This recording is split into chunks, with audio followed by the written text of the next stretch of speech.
We have more than 4 stories that we are covering today.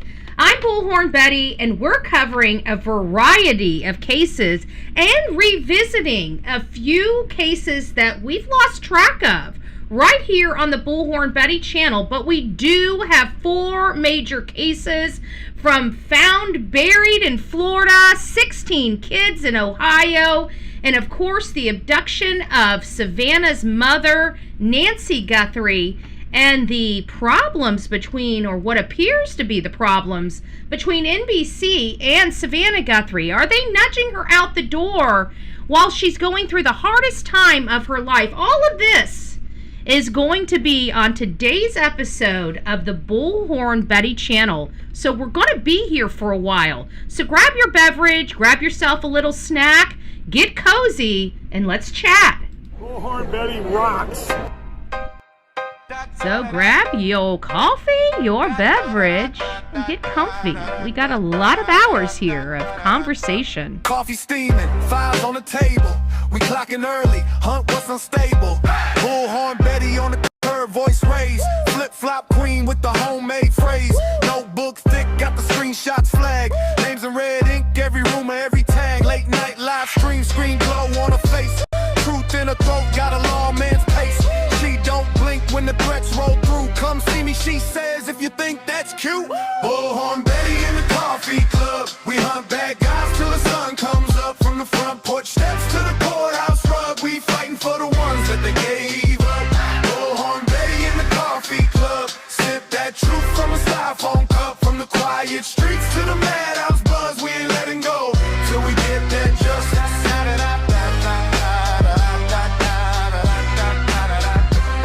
Insane Asylum, that's our crew nickname. Laugh so loud while we track these names. Whiteboard wild with the webs we spin. Pen to pen, see the pattern sink in. Turmo shaking when the case goes cold. We stir it back up, won't do what we're told. Doorstep question, side eye stare. Where were you that night? We hanging right there. Bullhorn Betty in the coffee club. We hunt bad guys till the sun comes up. From the front porch steps to the courthouse rug. We fighting for the ones that they gave up. Bullhorn Betty in the coffee club. Sip that truth from a styrofoam cup. From the quiet streets to the madhouse buzz. We ain't letting go till we get that justice.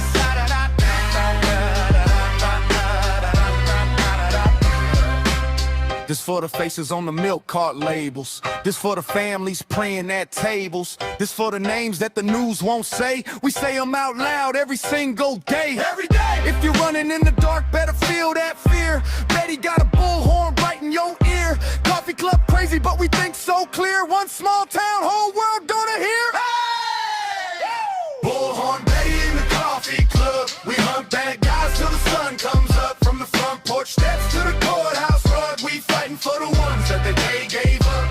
Bullhorn Betty in the coffee club. Sip that truth from a styrofoam cup. From the quiet streets to the madhouse buzz. We ain't letting go till we take red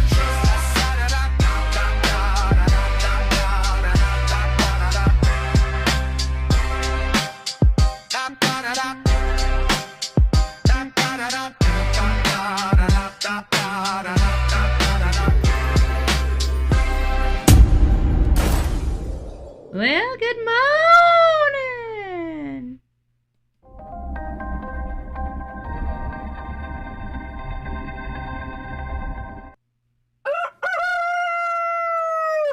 It's time to get up. It's time to get up. Good morning. Good morning, my beautiful beans. It's nice to see you. I hope you guys got coffee. I need coffee this morning. That is kicking my butt. Happy hump day to all you freaks out there. I'm Bullhorn Betty. We've got a lot of cases to cover. This time of the year, when these cases are just popping all over the place, it's hard to keep track of stuff. And, you know, we get kind of pulled into other cases, and then we lose track of some of the cases that we were covering. Like Travis Turner. Remember the football coach? Well, whatever the heck happened to him? He took off in the woods and never seen again. Well, we got some information. He's still lost. You know, we still haven't found him. How many other people have we been searching for that we still haven't found? There's quite a lot. There's quite a lot. But we're starting off with some good news this morning. Some really, really, really good news out of kind of a weird place, Washington, D.C. When the heck do we get good news out of Washington, D.C.? Like never, right?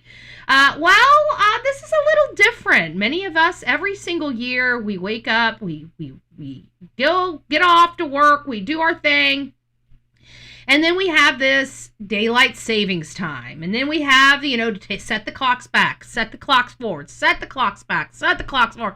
After 46 years, I'm tired. Listen, the businesses that are concerned about the daylight savings, change your hours to summer hours, winter hours. That solves all the problems because not everybody, the majority of people don't need to worry about the time. Only a small sector of our country really is affected by the light, when the light rises, when the light goes down, and how much, time we have out there to work and, work our rump off, right?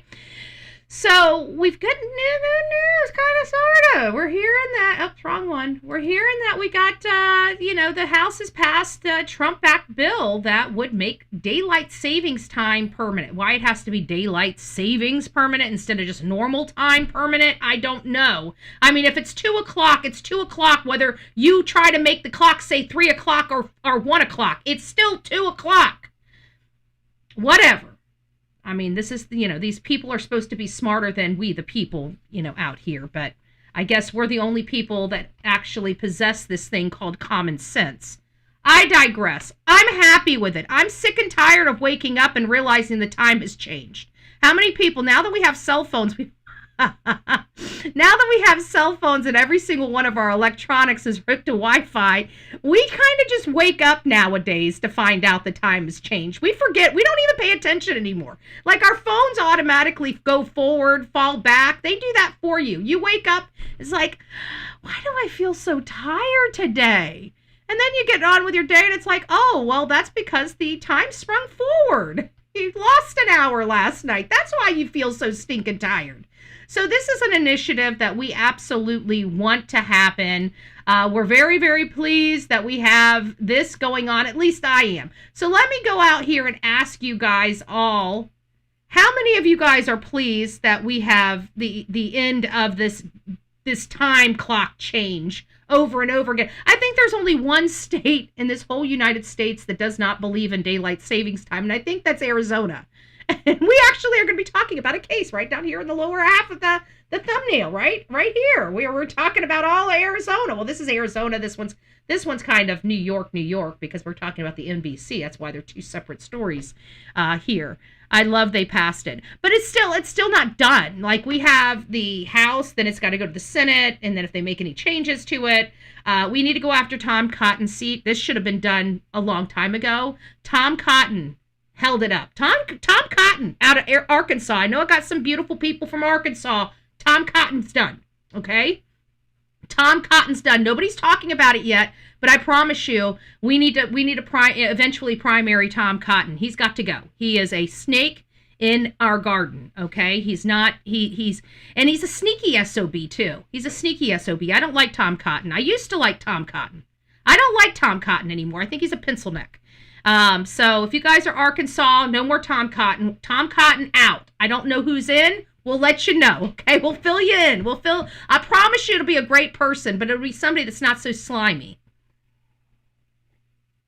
For him being such a noticeable guy, tall and slender, he reminds me of my uncle. But I don't like, I love my uncle, but I don't like him. I love it when BHB goes live on early AM. Hello, Diverse. It's nice to see you. Yeah, I'm probably losing some people with my political talk commentary, but that's all right. We're moving past it. So do I have a couple more? I do have a couple more things that I consider kind of classify as political and entertainment and also entertainment news. But this is the last political commentary that we have. And it's not really politics, it's not political. I mean, it is divisive type of stuff because it's related to George Floyd and Derek Chauvin. He's requesting, a new trial because George Floyd, it was presented in his trial that he died from an overdose.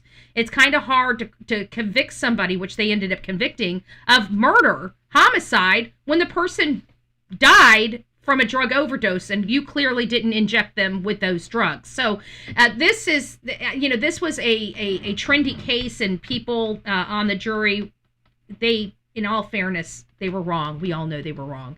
And this officer has spent time in prison because of politics. And let's be honest, that's exactly what it is.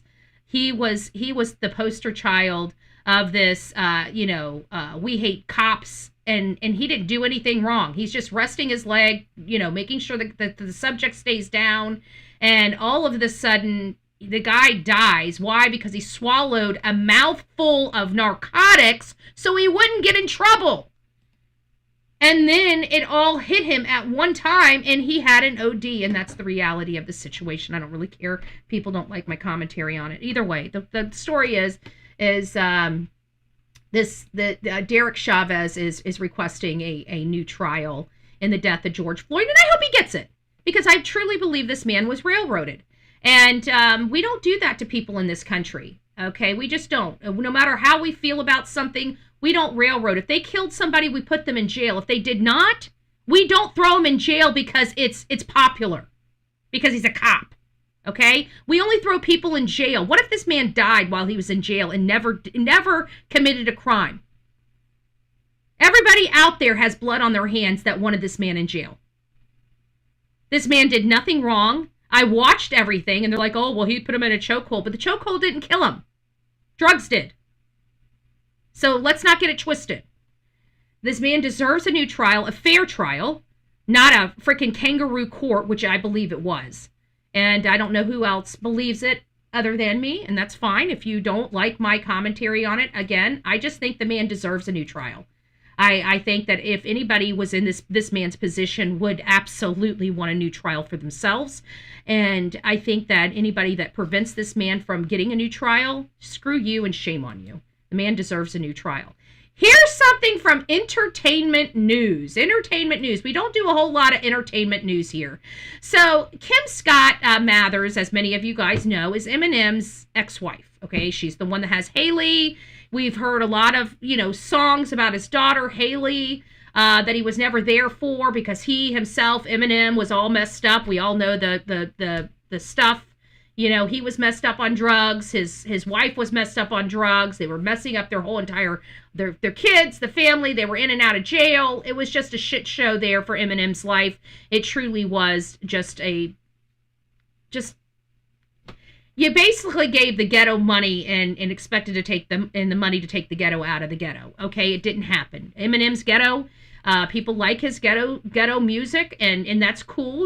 He's a rich ghetto guy, but he did a movie about 8 Mile. He was born on the wrong side of the tracks. Okay, and that is his life, and you can't take that away from somebody if that's their life. And of course, his wife is now being stretched out on a stretcher. His ex-wife on a stretcher that was captured by TMZ. Nobody knows, and of course I was deciding to look into her, and it's like, how bad this lady. She was very pretty when she dated him, when they were married. Look at them. They're really young. This was like really, really, really young right here. And then, she was pretty. They got a divorce. There was a lot of drugs, but look at her now. I mean, this lady is like a hot mess express. She just... That doesn't look like a millionaire's wife right there. That looks like, I don't know what that is.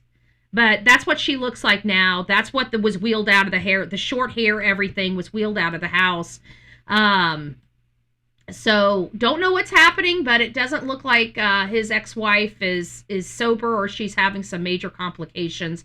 But there she is. She's being rushed to a hospital on a gurney. We don't know why. Is it medical? Is it from an OD? At this point, you could ask both of them. We don't know what the purpose was. We just know that she's been hauled away in an ambulance, and that happened, I think, yesterday or the day before. So anyways, this lady right here is Sarah Ebersol. This is one of the cases that we got away from. We ran a story on Sarah Ebersol's case 2 years ago. 2 years ago. There I am. And she had disappeared from an area. I thought she had been found. Well, when I was doing my research yesterday, I don't know how her sister managed to pop up on my feed. But when I run a story, I typically remember running a story about the person. I may not remember a lot of the details of the case, but if I hear a name, I see a face, I know whether I've ran a story on that or familiar with that. Sometimes it takes me a minute for it to click, but this one was pretty, I remember running this story. It was about Sarah Ebersol, and I did it 2 years ago. It was All Hands on Deck was the title of it. Missing Sarah Ebersol, Ocala, Florida, as you can see right down here at the bottom of the screen. And it says All Hands on Deck, All Hands on Deck. And this was a missing person, and a missing person that was immediate. So we do an all hands on deck when we believe that we can get somebody home and get somebody home safe. The details of this case while she disappeared are very concerning, and we know based upon everything that we've been dealing with for the last 2 to 3 weeks, people going out with their friends and them on boats and leaving their friends on an island. Their friends died, and they just left them behind because they didn't want to get in trouble and didn't know what to do.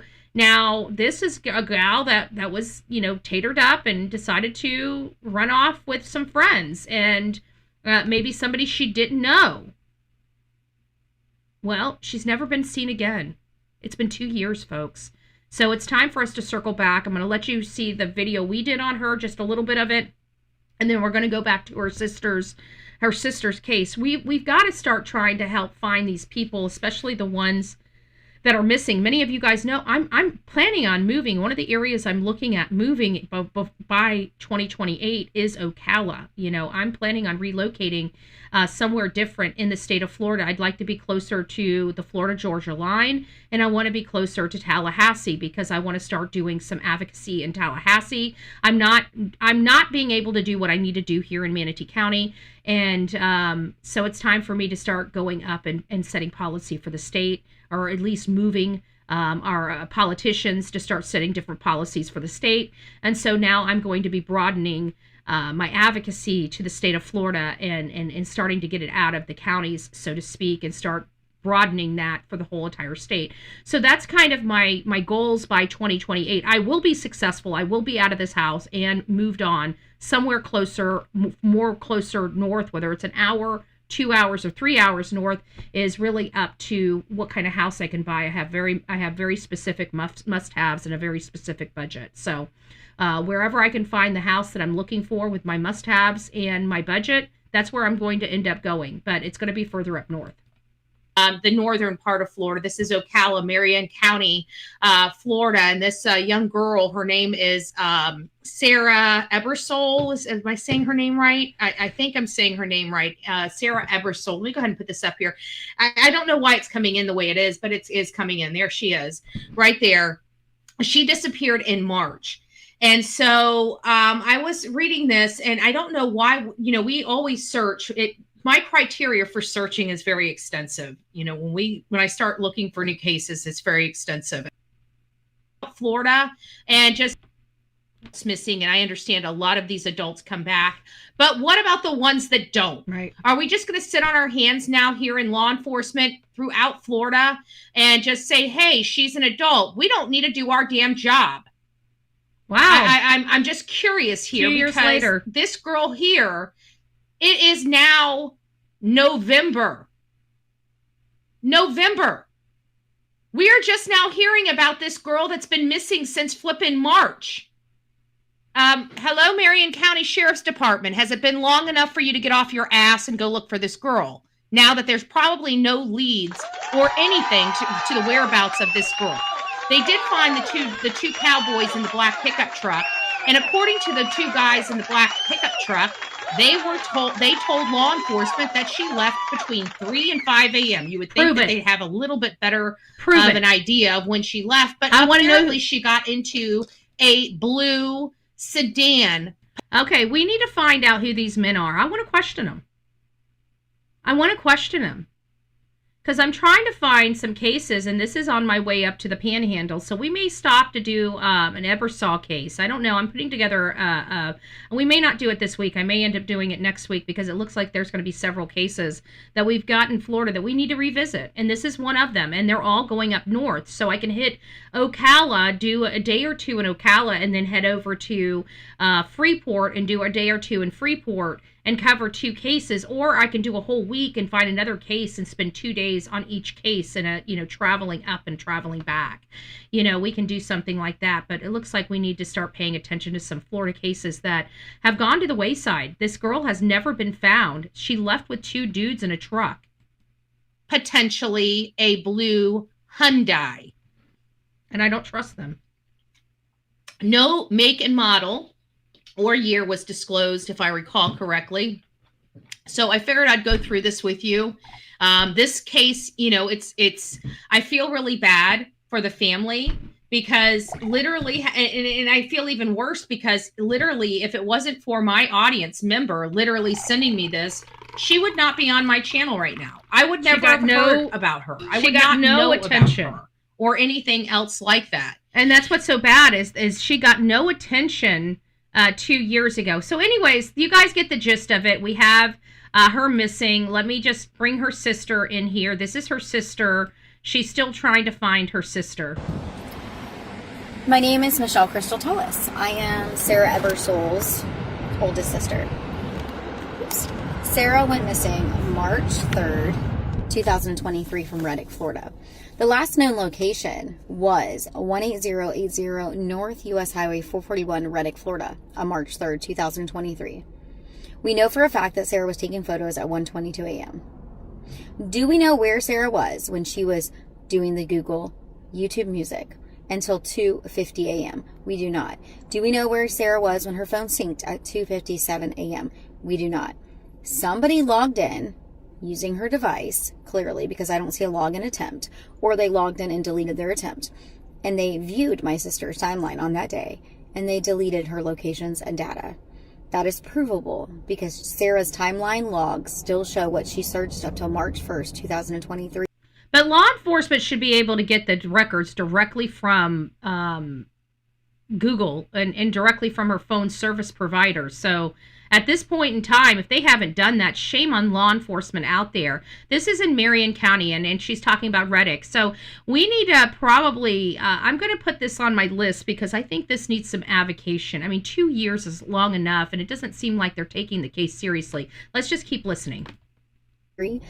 And all of her photos are timestamped, even on iCloud, with where she was. So with that being said, Marion County Sheriff has attempted to make me a martyr. For why?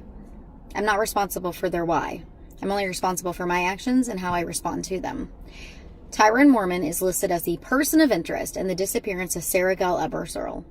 Per evidence from the Marion County Sheriff Department that has been given publicly and on a official of missing persons flyer, that Tyrone Mormon is uncooperative. Even when presented with evidence, Tyrone Mormon remains uncooperative. Marion County Sheriff has stated they have surveillance with Tyrone Mormon. I have been told privately they do indeed have a triangulation from cell phone data. They would not go any further with that information. And that, if somebody knows who this lady is, I'd like, if law enforcement isn't doing enough, I mean, hopefully, maybe I should try to reach out to this lady. But, there's resources out there, and there's resources like me out there. We're happy to drive up.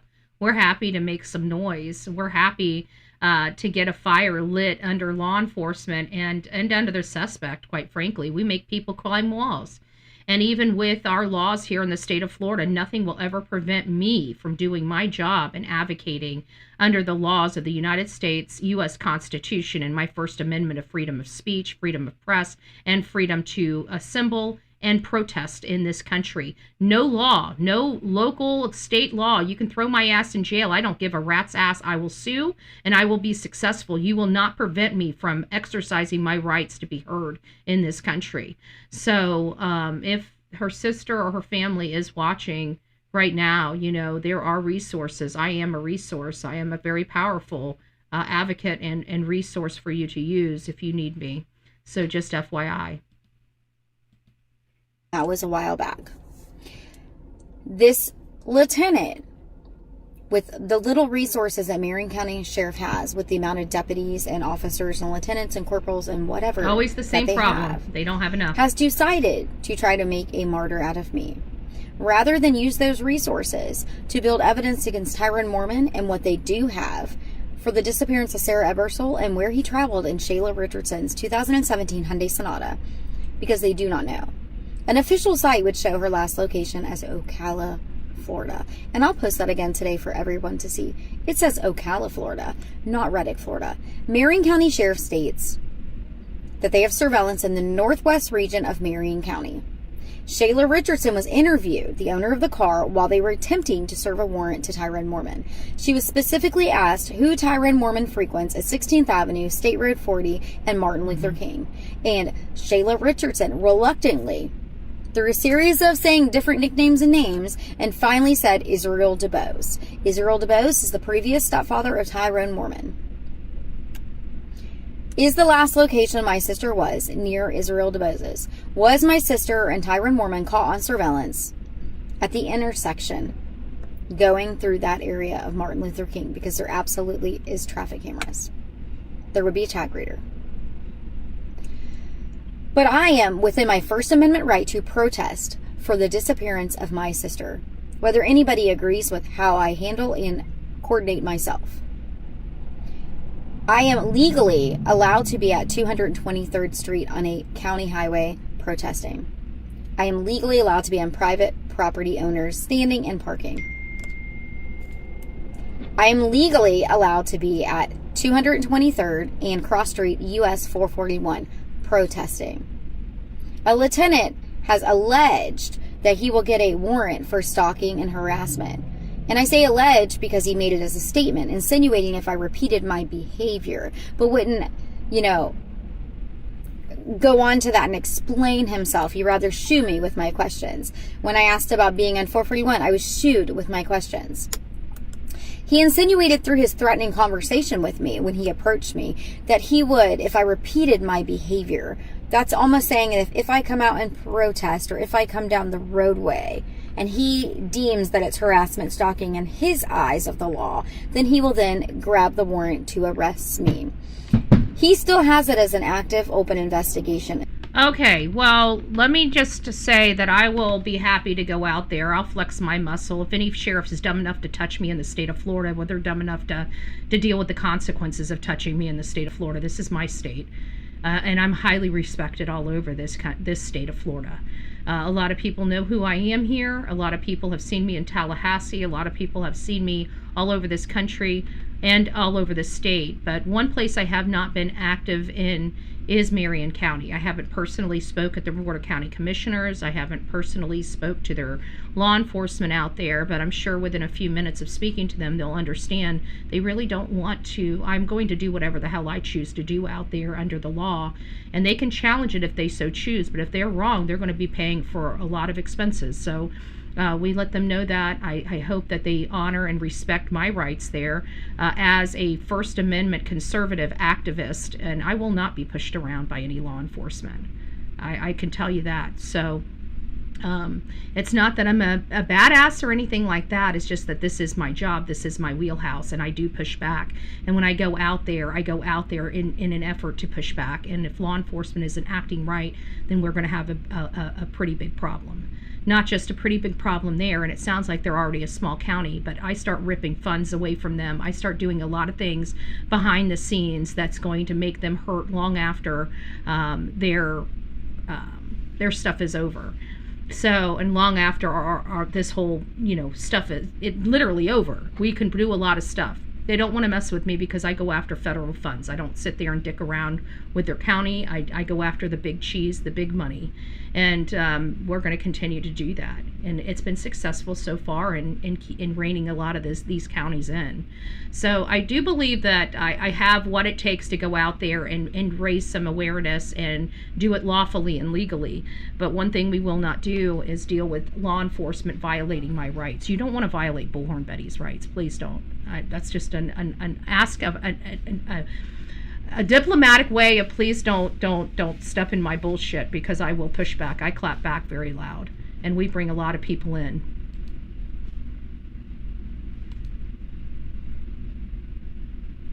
Against me. So I absolutely take it as a threat against my First Amendment right. Amen. By the Marion County Sheriff's Department. because I have done everything as lawful as I possibly can and researched what I can and cannot do before doing it. Good girl. And let me just state, my vehicle has been vandalized. I have been threatened. I have been slandered, defamed, anything under the above by these individuals. And nothing has been done. Even when police reports have been made, nothing has been done against this criminal wannabe thug family. Marion County has set the precedence for this individual and his outlet of family to feel as if they can do whatever they want and get away with it. I think I should do both too. I do. Yeah. But as I told the lieutenant...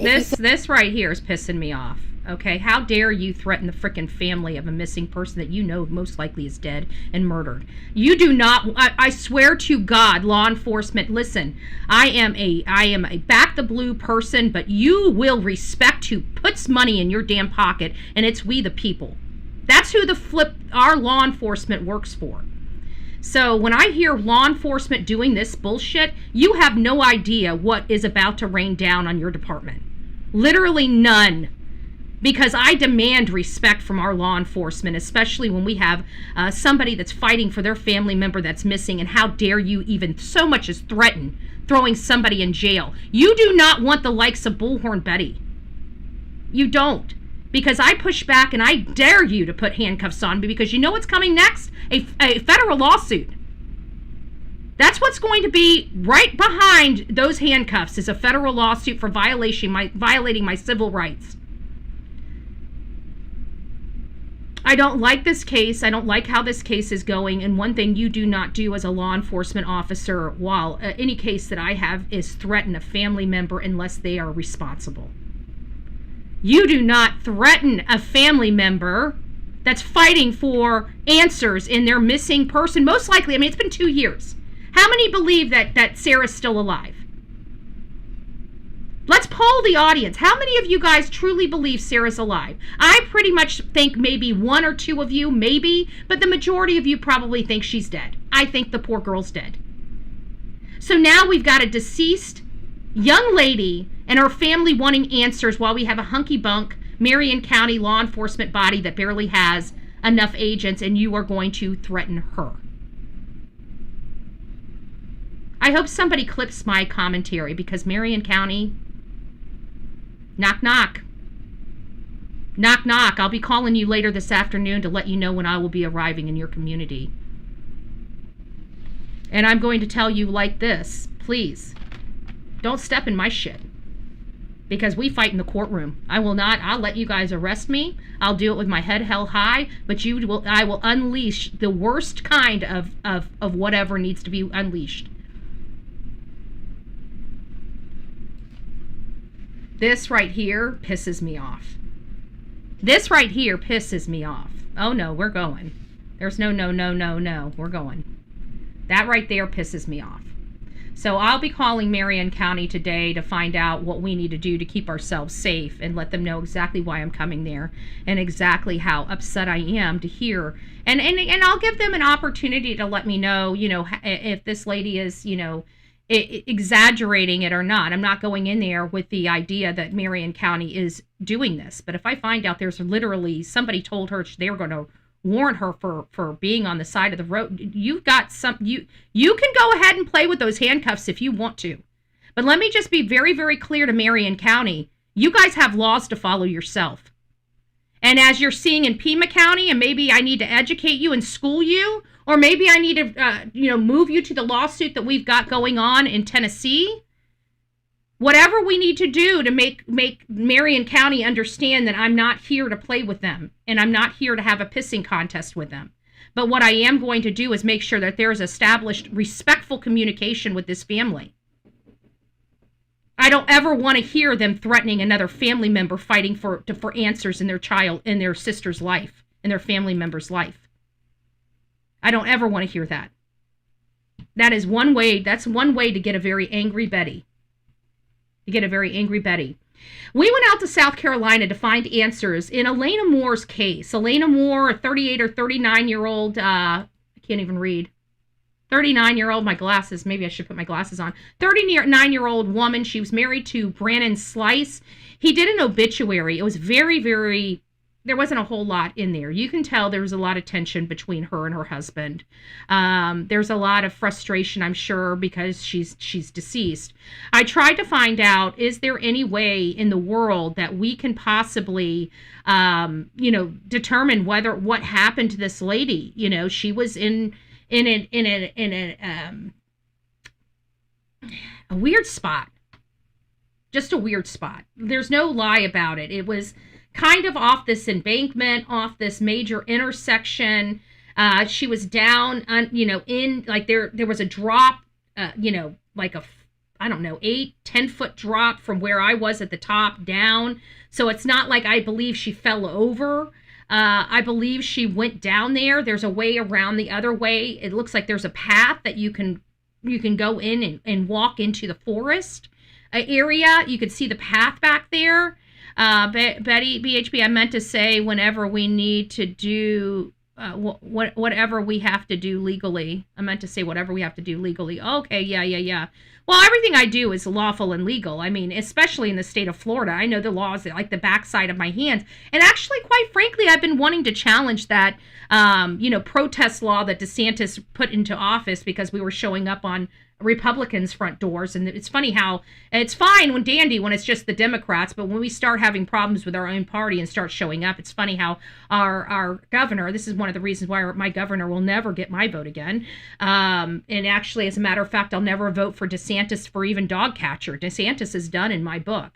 But at the end of the day, he put this protest measure in place, which I find highly unconstitutional. He's basically putting private property rights over and above freedom of speech, and that's not how it works. And first and foremost, we're not on private property. We're on public property, and you're trying to tell us how to use that public property. That is not going to work. And I've been looking for an opportunity to really challenge that in the state of Florida. And in the state of Florida is where I know the most amount of attorneys. I don't need a whole lot of money here, if at all, because most of the attorneys here will help me out either free of charge or on a contingency fee. So I'm much more safe in the state of Florida than I am anywhere else. Like, we had to pay through the nose for the fight that I had with in Tennessee.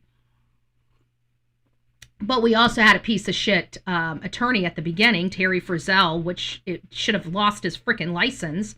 And he is what caused all of this paying through the nose because of his failure to show up for court after being paid a lot of money to show up to court. So that's what caused all of this problem, was that piece of shit attorney. But either way, Elena Moore was in this, I don't know, area. You could see a path. So you could see people use it as a place to walk out of the sun. They do have walkways there and good large sidewalks down the road, but it looks like it was really hot that day and maybe she got off the path, but I think the damage was done. I looked at the videos of her. She was in leggings. She was in a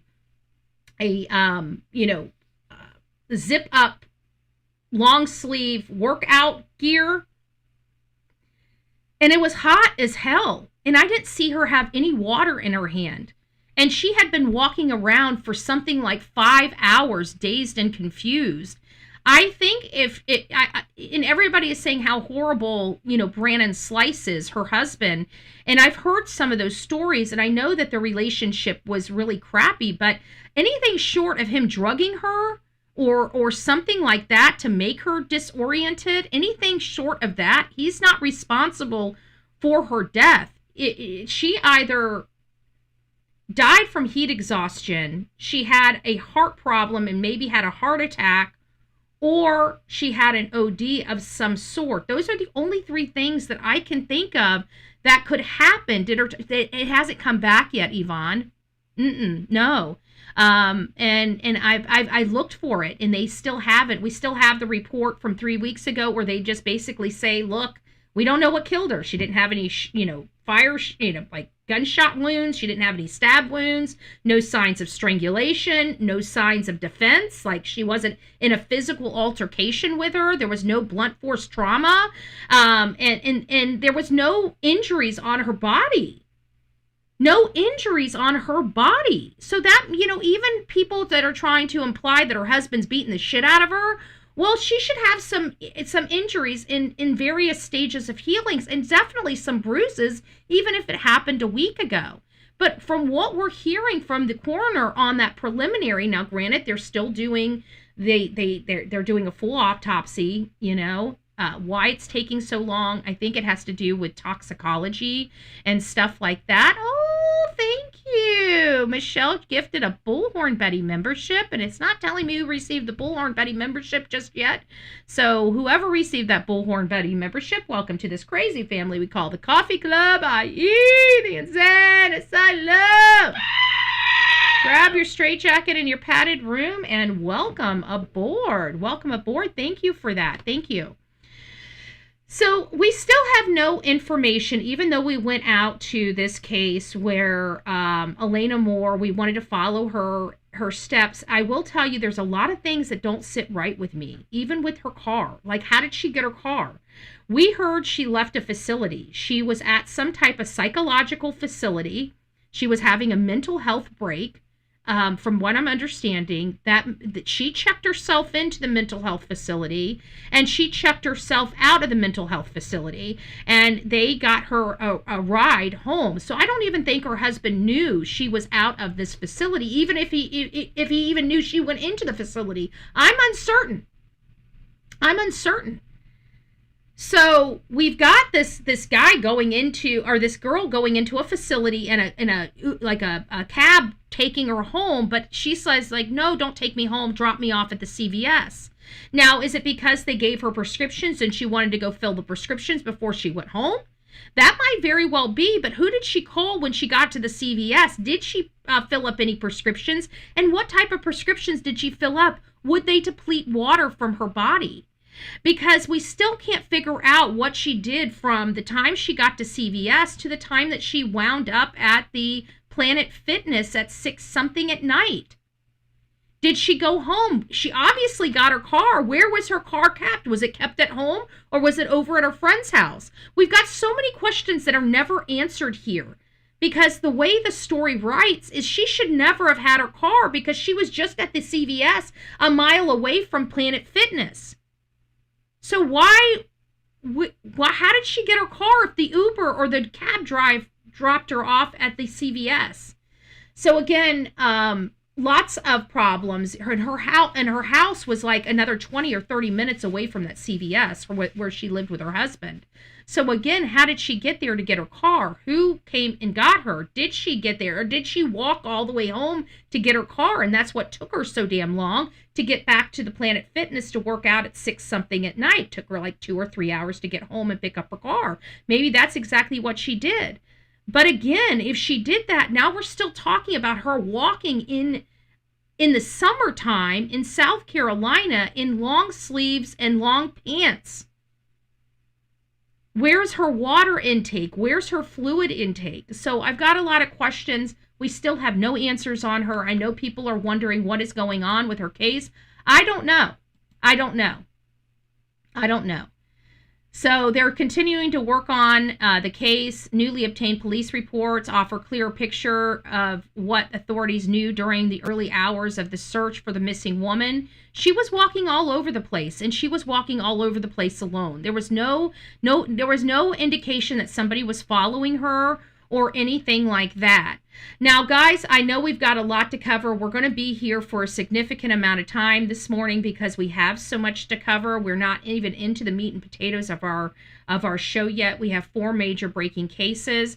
But here's another case that kind of defies logic, and it makes me wonder, is this another victim of Epstein that we never even knew about? And I'm throwing this out there because there's something here in these cases that might make some of you guys go, I wonder, right?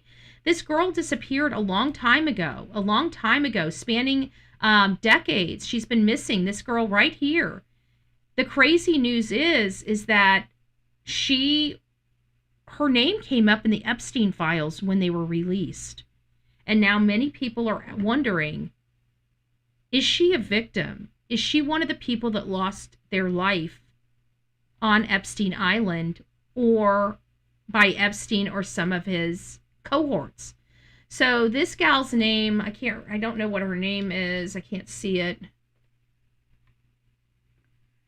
Documents, this is what it says. It says, documents reference communications between model recruit Daniel Saeed and Epstein concerning a woman identified as Michelle before she lost contact with her family in 2015.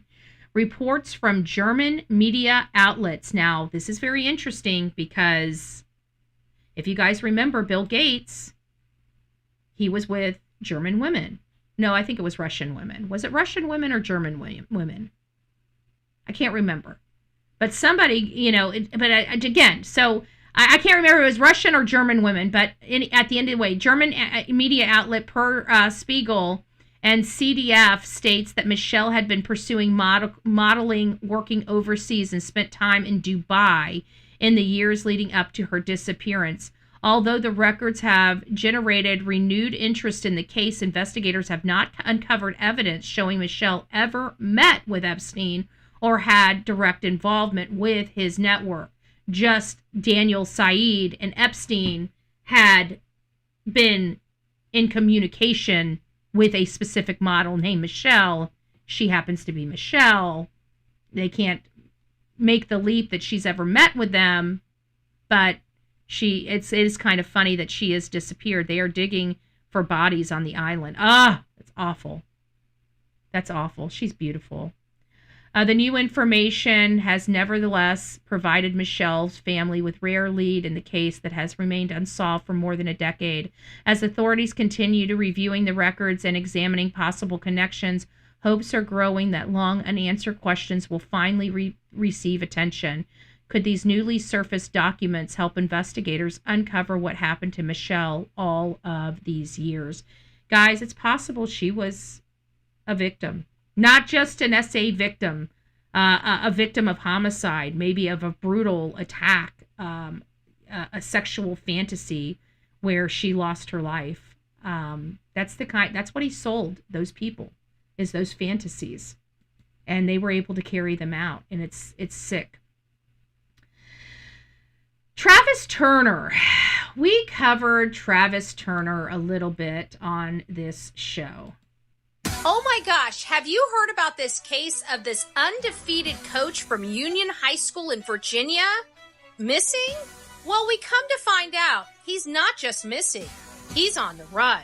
That is correct. This is Travis Turner, and he's an undefeated head coach of Union High School in Virginia. And many people believe that he went missing for unknown reasons, and then it was later determined that he is on the run for CSAM. That is correct. But this doesn't stop there. The mind-blowing issue is he's not the only person from this school or even this district that has been charged with the same type of allegations. What is going on in this area? So that's kind of your up-to-date, where we were and just a little bit of other information. Join the search. That's right. The marshals have joined the search. That's right. Travis Turner, he has been wanted since November 20th, and no one knows where he's at. I reported on Travis Turner shortly after he disappeared. He went from a missing person to a fugitive, fleeing the law. Travis Turner is accused of CSAM and trying to solicit an underage teenage girl. Wow. When law enforcement came to his home to question him about a report of this CSAM, the wife said he was missing. She reported that he went out the back door with a rifle. Since then, no one knows whether Travis Turner is alive or not. So it is my belief when I hear these statements from this, I truly believe he's dead. When somebody goes and they're facing years and years in jail and they're an undefeated coach and they're very well known or liked in their community, they would rather be dead than face those charges, than people uncovering the monster beneath that lies beneath the facade. They would rather be in their shallow grave than even be in a courtroom. So when his wife says that he ran out the back with a rifle, he had no place to go. He ran as far. This is the same thing as Travis Decker. He ran as far as he could go, and then when he found himself a place, kaboom. They need to do a thorough search of this area. This has been years now, or not years. I mean, we're coming up to the first year. I think I covered it in November of 2025. And here we are all of these months later. The marshals have been involved in this case and they still haven't found him. Bring in the feds. Bring in the feds. He's out there in the woods. I almost guarantee he's within 5 miles of his home. He's within 5 miles of his home and he remains at this point. And there's probably a rifle laying right next to him. So I don't know if he's truly on the run or if he's deceased. I'm starting to feel like this man is deceased out there in the woods somewhere.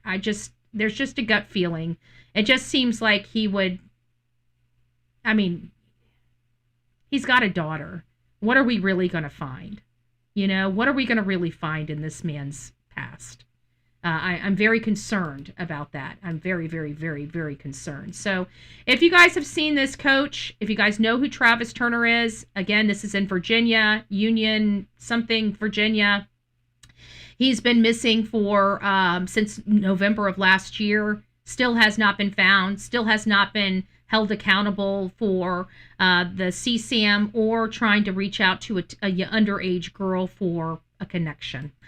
Very highly disturbing information when it comes to this case. And I noticed that somebody decided to follow me, and somebody decided to follow me by the name of Save Charlotte. And I didn't know who this was, and I looked into who is Charlotte and what is going on, and it seems very scary here. So I just thought, since this person decided to follow me, that we would present their case here on the Bullhorn Betty channel. And like I said, we've got a few more cases. This is one of the cases that we've got, and then we have another major breaking case, and then we'll get into our cases for our show.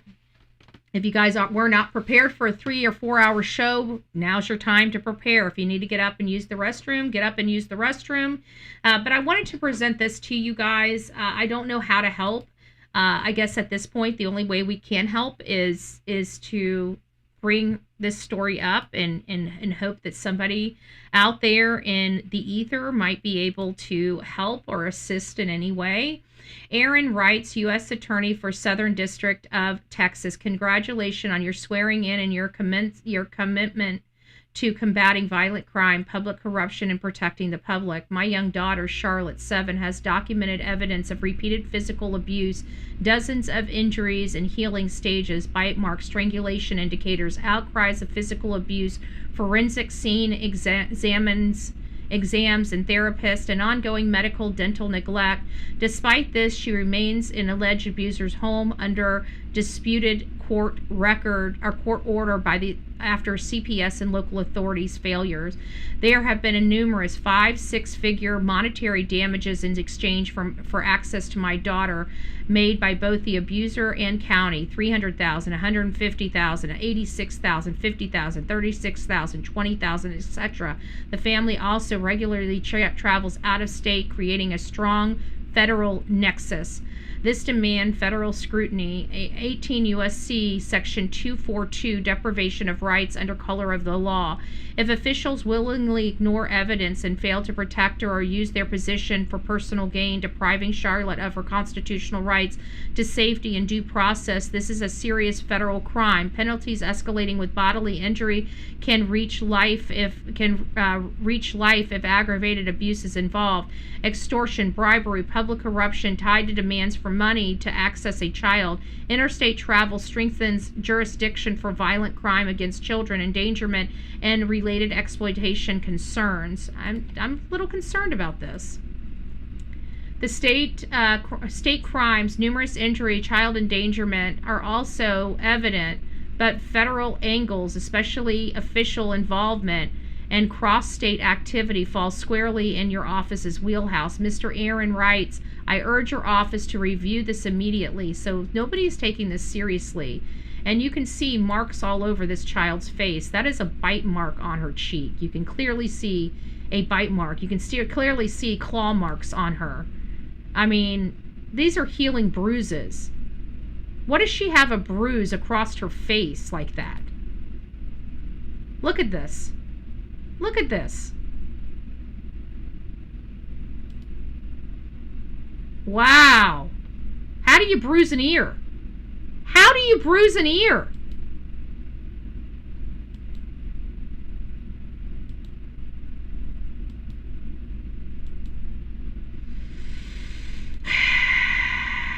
Anyways, I thought we would give her a few moments of our time to go over that case. Save Charlotte. You can do hashtag Save Charlotte and get more information on this case. If the mom wants to reach out to me, bullhornbetty@gmail.com. I'm happy to talk to you and see what we can do to help. I heard this from Matt. We haven't brought Matt on our show in a while. And if you guys know, I love Matt. I love Matt. He's like a little bro, you know. I love his work. I've followed him for years. And this is another case that I would have never even thought to bring up or even speak about until I saw it on his TikTok. So I figured we'll give him a little bit of YouTube time. And if you guys have not subbed up to Matt Thibodeau, he has converted over here. We're turning him into a YouTuber. So he's got a TikTok account and he's got a YouTube account. So don't forget to hit him up. And I believe he's also got Facebook. So again, love Matt's work. Make sure you're hitting Matt up on all the social media platforms. Update in the Amber Graham case out of Ohio. This was the woman who went missing after traveling to Ohio from Tennessee with her daughter to visit a guy whom she met on Xbox. Amber ended up going missing and was found deceased behind this residence right here on July 3rd, 2026, while her 8-year-old daughter ended up at a fire department. If you guys watched my previous video on this case, you would know that this man right here was said to have been the person who lived inside of this residence. He's known to play on the Xbox and was believed to have been playing with her. He played under the username Red Soul and went by the name Red. Well, this morning authorities say that they arrested him at that same residence that Amber's body was found at and identified him publicly as Matthew Hensley, a man in his 40s. He was taken into custody by the U.S. Marshals Service reportedly. Authorities say that Hensley had been evading law enforcement for more than 2 months and was wanted for failing to register as an SEX offender. He also faced additional charges connected to a 2022 indictment for unlawful sexual conduct with a minor. Investigators say that they received numerous tips about Hensley's whereabouts before members of the Northern Ohio Violent Fugitive Task Force tracked him down. He was reportedly found inside of the residence, hiding in a cabinet. Now, while no charges have been filed against him right now in connection to Amber Graham's death, police say that the investigation does remain ongoing and that once a medical examiner officially determines her COD and MOD, more charges could be coming his way. So we'll have to see how this plays out. I'm definitely concerned for her 8-year-old daughter whom she brought to visit this man who is an RSO. Authorities say that she appeared physically unharmed when she went into the fire department to ask for help, but we really don't know what more she said beyond that. Thankfully, we heard that she told them that her mom was tied up. It's just why this lady did this to her family or daughter. You know, we can't blame the victim. Well, you know what, at the end of the day, I'm sick of hearing we can't blame the victim. Like, what was this lady thinking? She put herself in danger, but more importantly, she put her daughter in danger. I don't get down like that, folks. I don't get down like that. I'm sorry that she lost her life. But like, this is stupid. People, I let this be a lesson. If you are in love with somebody online, please go visit them by yourself before you drag your entire family across the country and wind up dead. Okay? She didn't know this man and she put her child in direct, oh my gosh. I can't even. It's sad, but at the end of the day, she didn't do this. Anybody should be able to move across the country with a man and not expect to be murdered. I mean, at the end of the day, that is the truth. But, you know, we are all about the children on this channel, and I just want to remind people that your decisions affect your children. Like this, God knows what this child witnessed her mom go through. I can't even imagine if she might be physically okay, but I promise you she is not okay. So upsetting. So a wanted sex offender arrested at the same home where a missing mom was found dead. U.S. Marshals say the wanted sex offender, here he is, right here. Like, why was she catfished? I mean, I don't know. He's 43 years old. He was already had a warrant out for him for failing to sign up as a registered convicted sexual offender. He was convicted for unlawful SA with a minor. The Cleveland police SWAT deputies from Cuyahoga County, and deputy marshals, we hit the house and found Hensley in that house hiding in a bench area in a wall in a secret compartment that he constructed. So he was prepared to hide in this house. They found him. They brought him out. It looks like they brought him out in just his underwear. According to U.S. Marshal, he had additional charges for SA of a minor indictment in 2022. Just a bad guy. And this lady here, heard of his name. She probably got to the house, realized he wasn't what he said, or maybe he started abusing her right away. But I heard there were restraints added to her. That's what he does look evil. Yeah, but I heard there were restraints used on her. According to the child, she said something to the fire department about her being chained up. Everywhere at 5, a wanted sex offender is off the streets. He was arrested at the same Cleveland home where a missing Tennessee mother was found dead. Our Brittany Weir talked to the U.S. Marshals about the strange place he was hiding. Friday morning around 8 a.m., U.S. Marshals moved in on a home on Bosworth Road on Cleveland's west side. This video shows the moment that Matthew Hensley was walked out in handcuffs, surrounded by marshals and deputies in tactical gear. It is the same home where a missing Tennessee mother, Amber Graham, was found dead exactly 1 week ago. Sad. Sad. So he was arrested. He appeared in court. As you guys can imagine, there is no bond for his court hearing. Let's tune into this.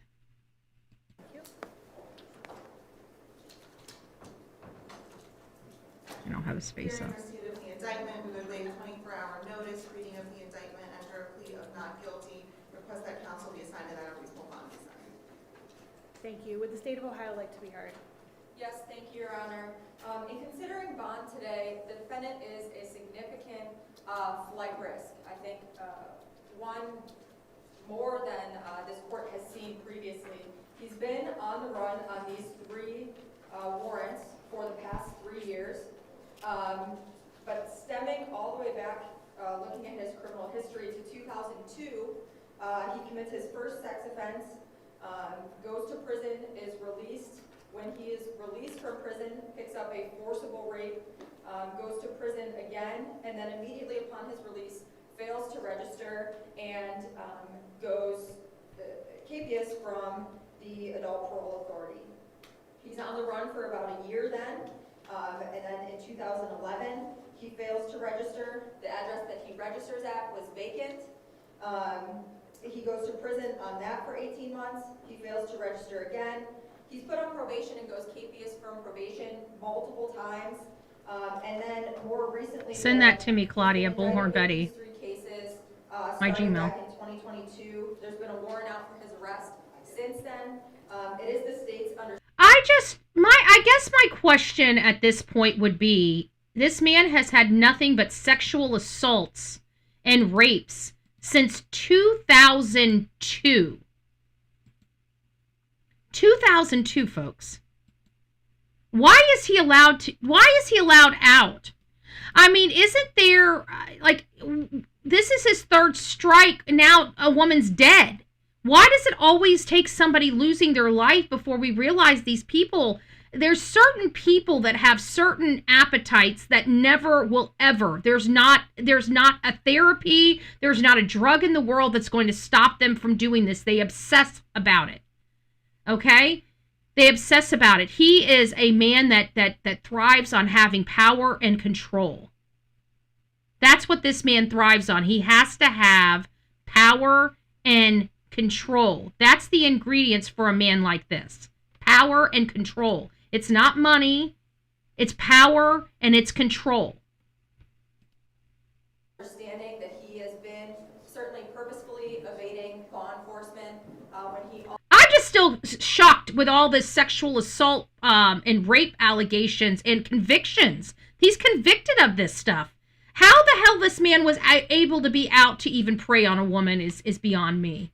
Ultimately was arrested. He was arrested in a home where there was a false cabinet in place. It certainly appeared that he or the individuals in that home had created that barrier for him to be able to hide in there if or when law enforcement would come to that house, Judge, which has occurred previously. The U.S. Marshals have been looking for him at least over the past year. They had gone to that house a year previously. It has been rumored that the defendant was in the house at that time and kind of took pride in the fact that he was able to evade law enforcement. He called himself, or went by on the street, Houdini, by being able to get away and stay on the run for so long. And ultimately, law enforcement had heard that if or when arrested, he had made statements that he wasn't going to go out alive.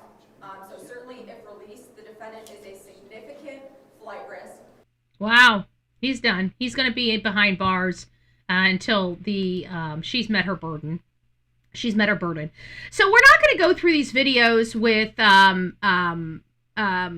Ashley Banfield. I'm just going to give you guys a brief update on Lynette Hooker.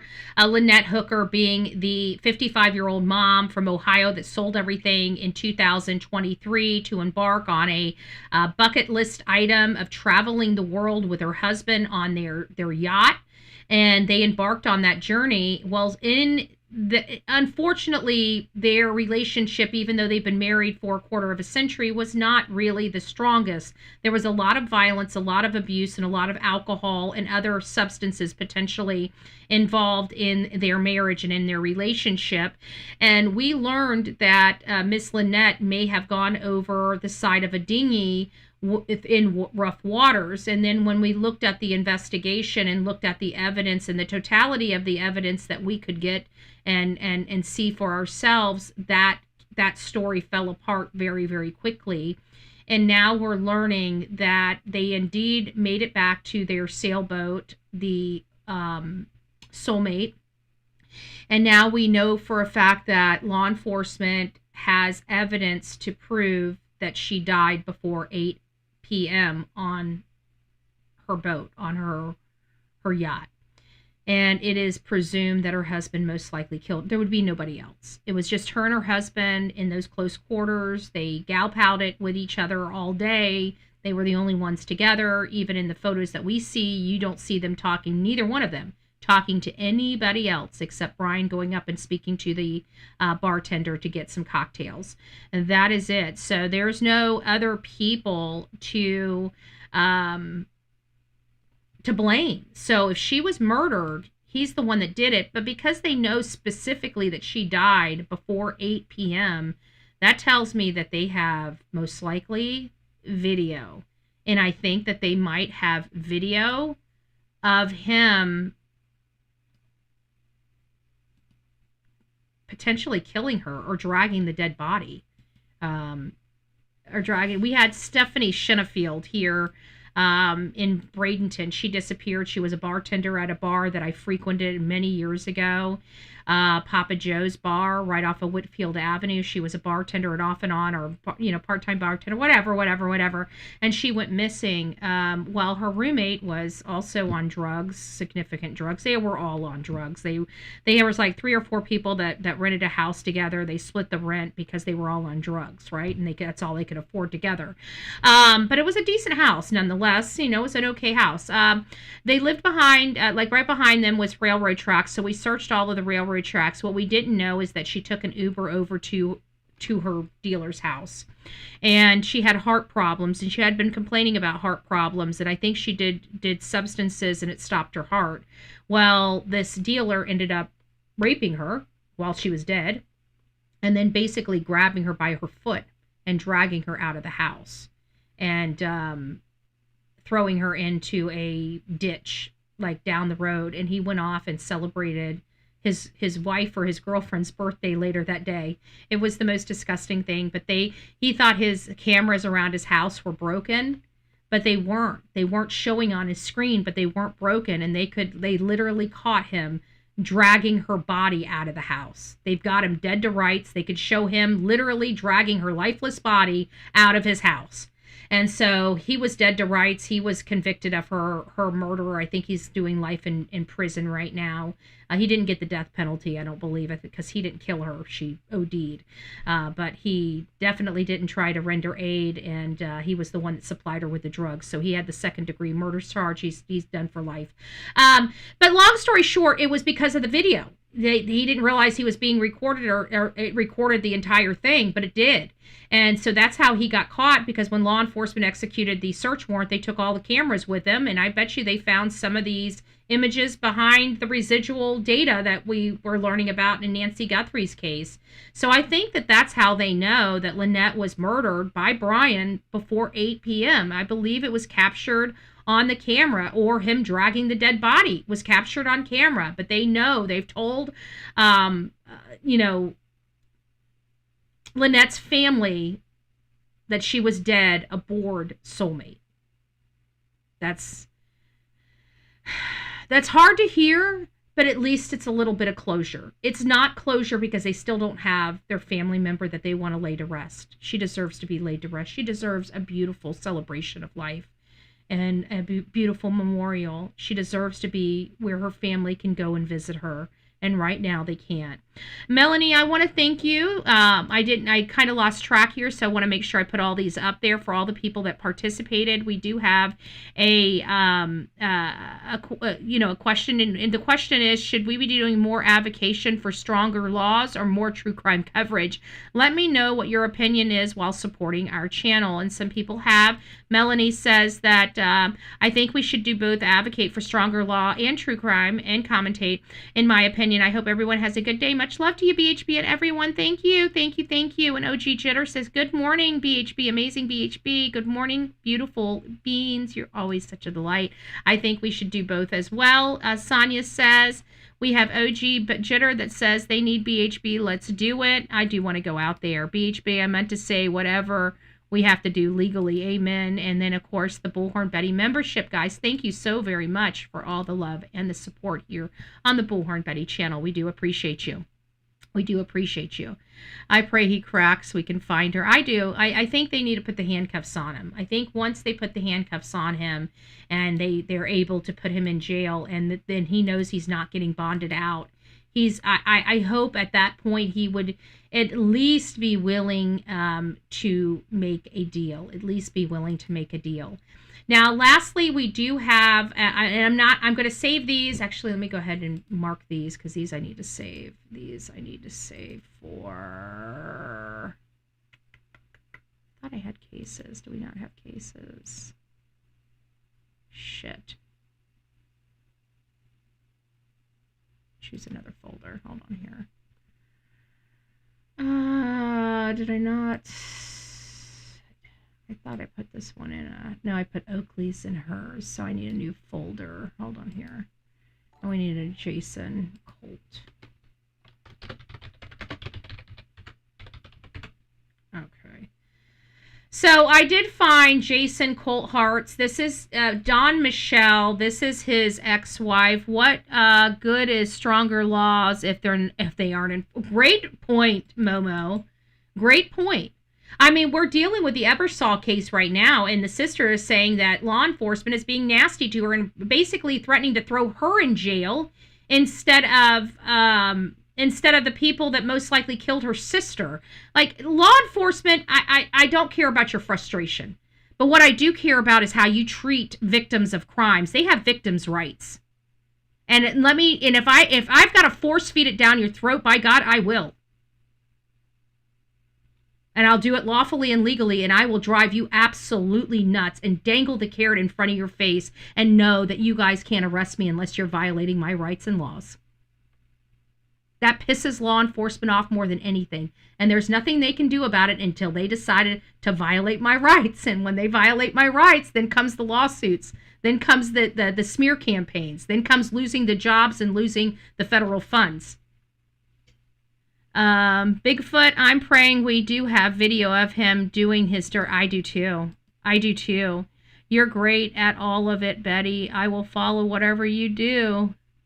Love your opinions. Thank you. Thank you. Good morning, Dee. Good morning. So we've got the wife. Let me go ahead and star that. Let me star the rest of these because we're not going to be able to cover them today. And we've got the suspect, right? So we got the ex-wife that has his daughter, which is sad because there's a child that now doesn't have a father because of this animal right here. And it was probably because she wanted to get high. I bet you anything it was a robbery. I bet you anything. And we also found Jason's statement. And look, like 2 days before he disappeared, he has this public post that says, dead pedos don't reoffend, you know? So we know where he stands on that kind of stuff, right? But you see that he was active on social media literally 2 days before he disappears and disappears for forever. And as you see, he's self-employed electrician. So this is his active Facebook page, and we were able to find that as well. So I'm really happy that we were able to accomplish at least finding those things. I'm sure his girlfriend doesn't, or his ex-wife does not really want to talk to me or have anything really to do with me, related to this, but I certainly would like to help find the person that did this to him. So we have Isabel. Let me put her face back up. I already removed it. But we have Isabel Johnson. She's on the run right now, and she's the one that's being said that she murdered him. She's the one. She's 5'3", 120 pounds, soaking wet. How in the heck can she murder him? She did. She did. So when people sit there and tell me that they don't think somebody can do this or somebody can do that, we've watched a lot of stuff on this show. Okay, including small little women murdering big guys and burying their bodies all by themselves. They're very resourceful. Now, I do believe Bobby had more of a hand in the burial of this guy than she would like to admit. Bobby is the one that lived at Sunset, the one that owns Sunset. But looking in Isabel's history, it looks like she was living there with Bobby. So I'm starting to think that her and Bobby were an item. And Bobby is a female, so I think that they're either bisexual or a lesbian couple. But I also noticed that in Jason's Facebook, he's in an open relationship. That means an open relationship is basically they can see they're in a relationship. He has a girlfriend, but they are free to see and date other people. So that's an open relationship. Some people are okay with it. Some people not so okay with it. Now here's where our story starts coming together, folks. Here's the beginning of our stories. So one thing that caught my eye related to Miss Nancy Guthrie is the fact that the sheriff that's the lead investigator is a criminal sheriff. In my opinion, as soon as he bludgeoned a handcuffed suspect to almost death and sent that person to the ICU, the ICU, we're not talking about going to the hospital and getting a couple stitches. We're talking he beat this man almost to death. When I hear of an officer like that becoming sheriff, that's a bad cop. And when I find out that that bad cop lied about being a bad cop for 40 years, that pisses me off, because that cop there gives other cops a bad name. Other cops are now having to take orders from a bad cop, so that's bad for morale. Some people that are good cops won't even work for a cop like this. Won't even work for them because they have standards and integrity, and they don't want to work for a bad cop because bad cops put their lives in danger. Chris Nanos is a bad cop. He's been a bad cop for 40 years. He walked up rank by doing unsavory shit, corrupted shit, and they know it. Nobody goes up the ranks being a bad cop like this unless they're the right hand to doing some crap to help their other politicians. So I know this political world, that's what makes it so good, because I blend a good understanding of politics and with this crime and criminal aspect of stuff. So I have a very clear understanding of how the dominoes stack together, how they build, right? How the Lego pieces go together.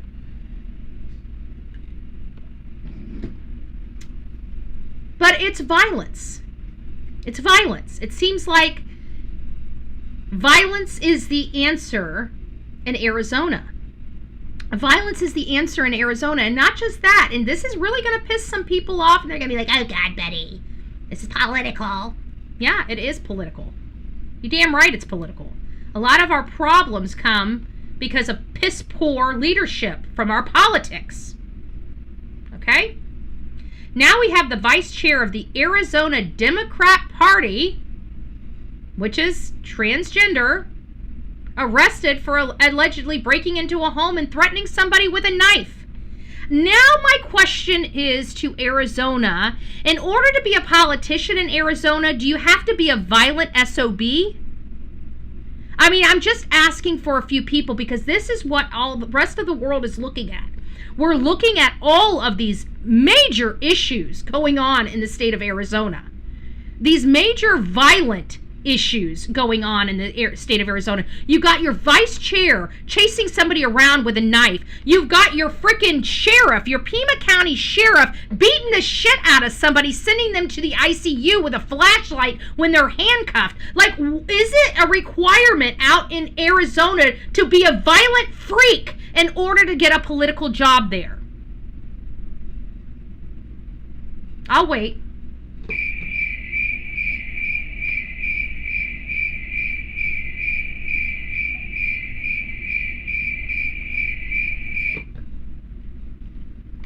So, just asking for a few people, because that is exactly what we're seeing. This is what the world is seeing, okay? It doesn't matter what the reality of the situation is. It matters what the world is seeing. Carson Daly, which is a little funny because you wouldn't expect Carson Daly to be a part in the Nancy Guthrie case, you know, Nancy, but he is. Believe it or not, Carson Daly is a big part of this story out from the gates, right?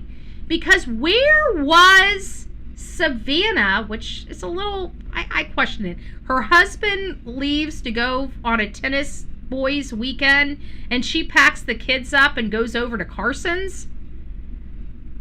It just, I don't know. It seems weird, but people at the elite lifestyles are weird. I don't want to imply anything, but I don't know if I don't know how a lot of men just allow their women to go hang out with another man for a weekend. I mean, I don't know. I mean, I got guy friends. We hang out, I guess, but I don't. Anyways. From where I sit, the state is all the way. Yes, it is. The Arizona is pretty. It's pretty bad. Did you guys see that the report on Tennessee being the worst state to live in?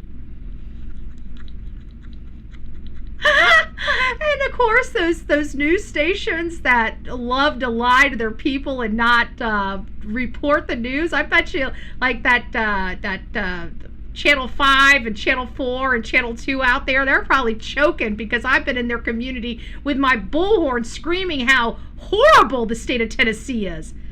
Isn't Carr married with children? He might be. Marissa, I'm just saying I find it funny that she packed a to-go bag and went and stayed over at Carson's house for the weekend before her, because she just said I was just coming back from Carson's when and my husband was walking in the door when I got the call from my sister. You guys remember that? She said Carson's.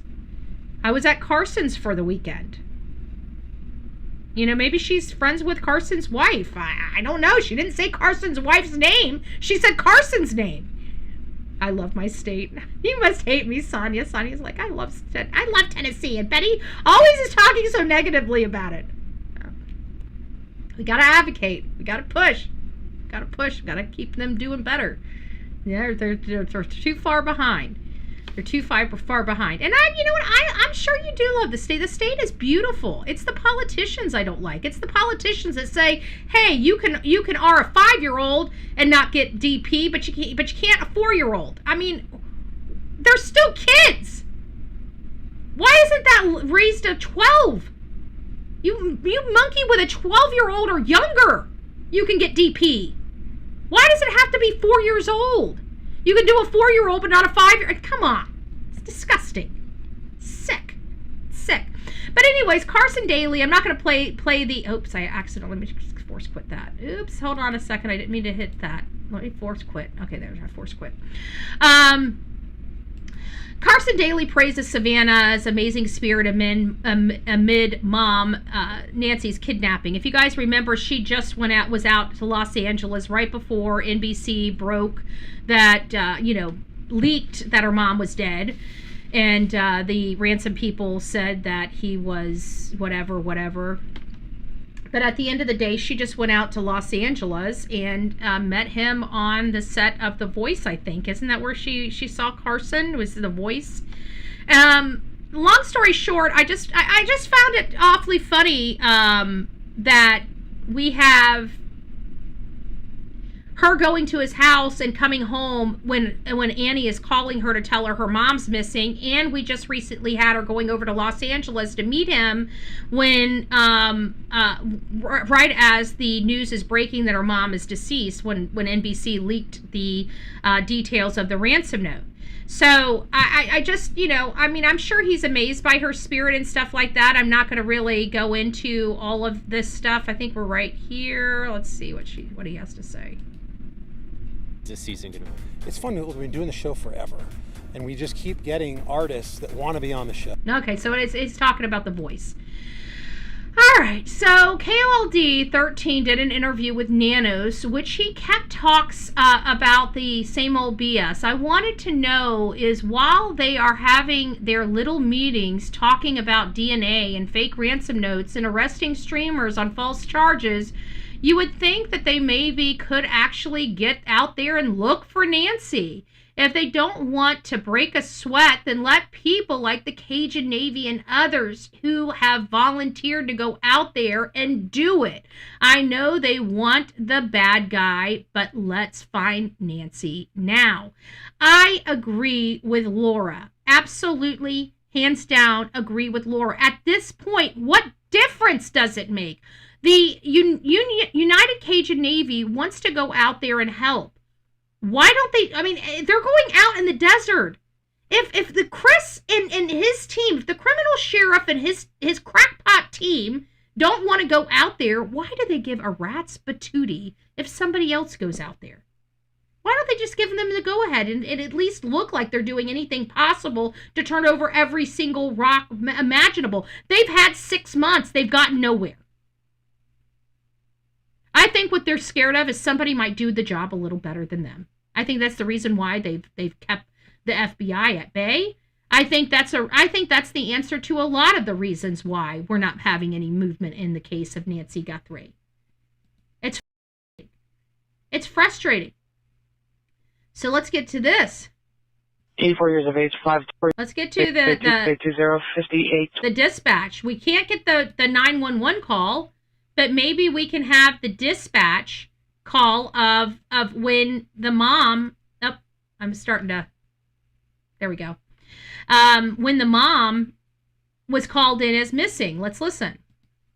820-5820 North Camino Escalante for a missing person / vulnerable adult. Occurred from 2200 hours last night. It's for Nancy Guthrie, number 5 female, 84 years of age, 5'2" or medium build, brown over blue, unknown last seen wearing. Nancy diagnosed with cardiac issues, high BP, and with a pacemaker. Unknown last seen headed on 1043 South 1 at 1632. 820-5820 North Camino Escalante for a missing person / vulnerable adult. Occurred from 2200 hours last night. It's for Nancy Guthrie, number 5 female, 84 years of age, 5'2" or medium build, brown over blue, unknown last seen wearing. Nancy diagnosed with cardiac issues, high BP, and with a pacemaker. Unknown last seen headed on 1043 South 1 at 1632. 820-5820 North Camino Escalante for a missing person / vulnerable adult. Occurred from 2200 hours last. Okay, so you guys get the gist. I've already saved that. So I did get notification that Savannah Guthrie returned back to work yesterday, July 14th.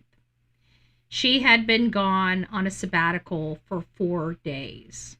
4 days. And we had ran a few stories on what we believed NBC was doing to her, was pushing Savannah out and going overboard to be especially cruel to Miss Savannah Guthrie while she was on air, including this episode here, where everybody showed up in yellow, and it seems like they failed to inform Savannah. And so mid-show, she got up and had to switch dresses and switch into a yellow dress. And that was after the day before them forcing her to put in her script about a man in Los Angeles that was lost in rugged terrain, saved and brought back home safely, a 70-year-old man. And then after that, she just up and disappears. And then we're like, oh my gosh, what is going on with her?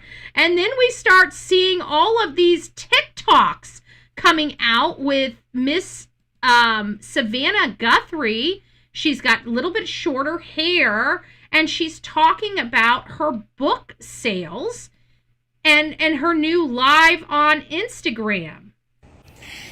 Hi, everybody. Okay, yesterday I did my very first Instagram live, but actually I just, my friend Paula Ferris helped me do it, and I just joined her. And this is actually the first time I've ever tried to press Instagram live. And I put this kooky filter on because the lighting in my office here is really not that great. And so I thought this filter might make it more exciting. So I hope you like this spacey thing I have going. Hi, you guys. I'm seeing your comments, and this is really fun, actually. I've never done this before. And there, hello, I see you, Gary, Indiana. Good morning, good morning. So guys, why am I coming on to do Instagram Live? First, because I just learned how, and I wanted to see if I could do it myself. Secondly, because 1 month from today is the publication date for my book, Mostly What God Does. Now, first of all, I'll show you something funny. I don't have the book yet. This is what publishers do. So that you can show your prop. They put like some random book. I don't even know what book this is. And they give you like a cover. But the book will look something like this. And it's just a bunch of reflections and thoughts about faith and about how God loves us and how sweet that is and how transformative it is. And honestly, it's like the book I needed to read. You know, they always say like the pastor preaches the sermon that he or she needs to hear. These are reflections and encouragement and reminders about what is so tender and loving about God that I really needed to hear.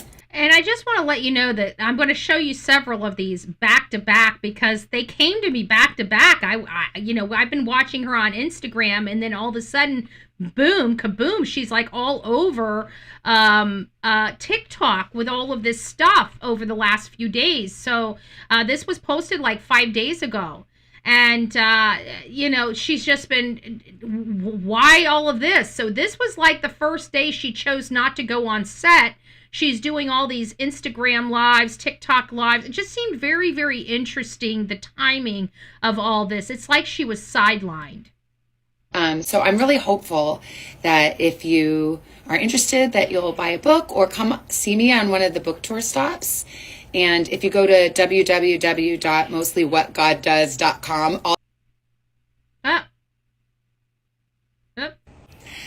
Hi, everybody. Okay. Yesterday. Hold on. Let me see if I can get this. There's the little doohickey. There we go. Sorry, she was sardy. I'm kind of embarrassed because I'm like, I don't want to quote myself.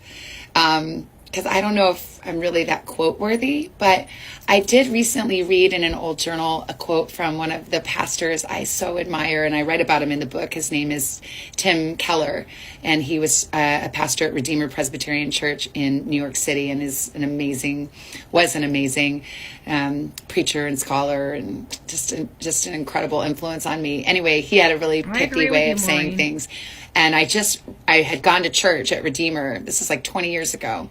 And I wrote down what he said in this sermon, and because it stuck with me so much, and I had forgotten until I read this journal. And he said, so I'm going to quote him. I'm going to quote Tim Keller. I'm not going to quote me. Tim Keller said, "Never think that God is not working, and never think you'll know what he's up to." And I just really love that because it preserves hope and optimism, and it preserves mystery. And it kind of reminds me of another verse I really love, that I've been reflecting a lot on, which is trust in the Lord with all your heart and lean not on your own understanding. Acknowledge him in all your ways and he will make straight your paths. So this is the end of my Instagram live, and I hope you enjoy the space age filter that I put on, which I was hoping would be more flattering than delighting in this dressing room. Okay, so you guys get that, and then we got this one 3 days ago. Total technical fail. I was doing it, and I was on the way to the dentist, and I thought that was a good time because I felt like it was efficient. And I don't even know what happened. And maybe like 2 of you saw it. Hi, Jeff Bird, I see you. And hello from West Virginia, and thanks for joining. So anyway, I'm telling you this because I kind of promised myself that every Tuesday before the release of Mostly What God Does, I would do a little Instagram live just for fun, since now I learned how to do it. I guess I didn't learn that great because that earlier one did not work, but here we are and I'm trying again. So 3 weeks from today is the publishing date for Mostly What God Does, which is a book I wrote, a bunch of reflections about faith. And it's about how God loves us. And it's super personal, and I can't believe I'm doing it, but anyways, I was on the way to the dentist, and I thought that was a good time because I felt like it was efficient. And maybe like 2 of you saw it. Hi, Jeff Bird, I see you. And hello from West Virginia, and thanks for joining. So anyway, I'm telling you this because I kind of promised myself that every Tuesday before the release of Mostly What God Does, I would do a little Instagram live just for fun, since now I learned how to do it. I guess I didn't learn that great because that earlier one did not work, but here we are and I'm trying again. So 3 weeks from today is the publishing date for Mostly What God Does, which is a book I wrote, a bunch of reflections about faith. And it's about how God loves us. And it's super personal, and I can't believe I'm doing it. But anyway, I was telling you guys that as I was on the way to the dentist, it reminded me actually of a story.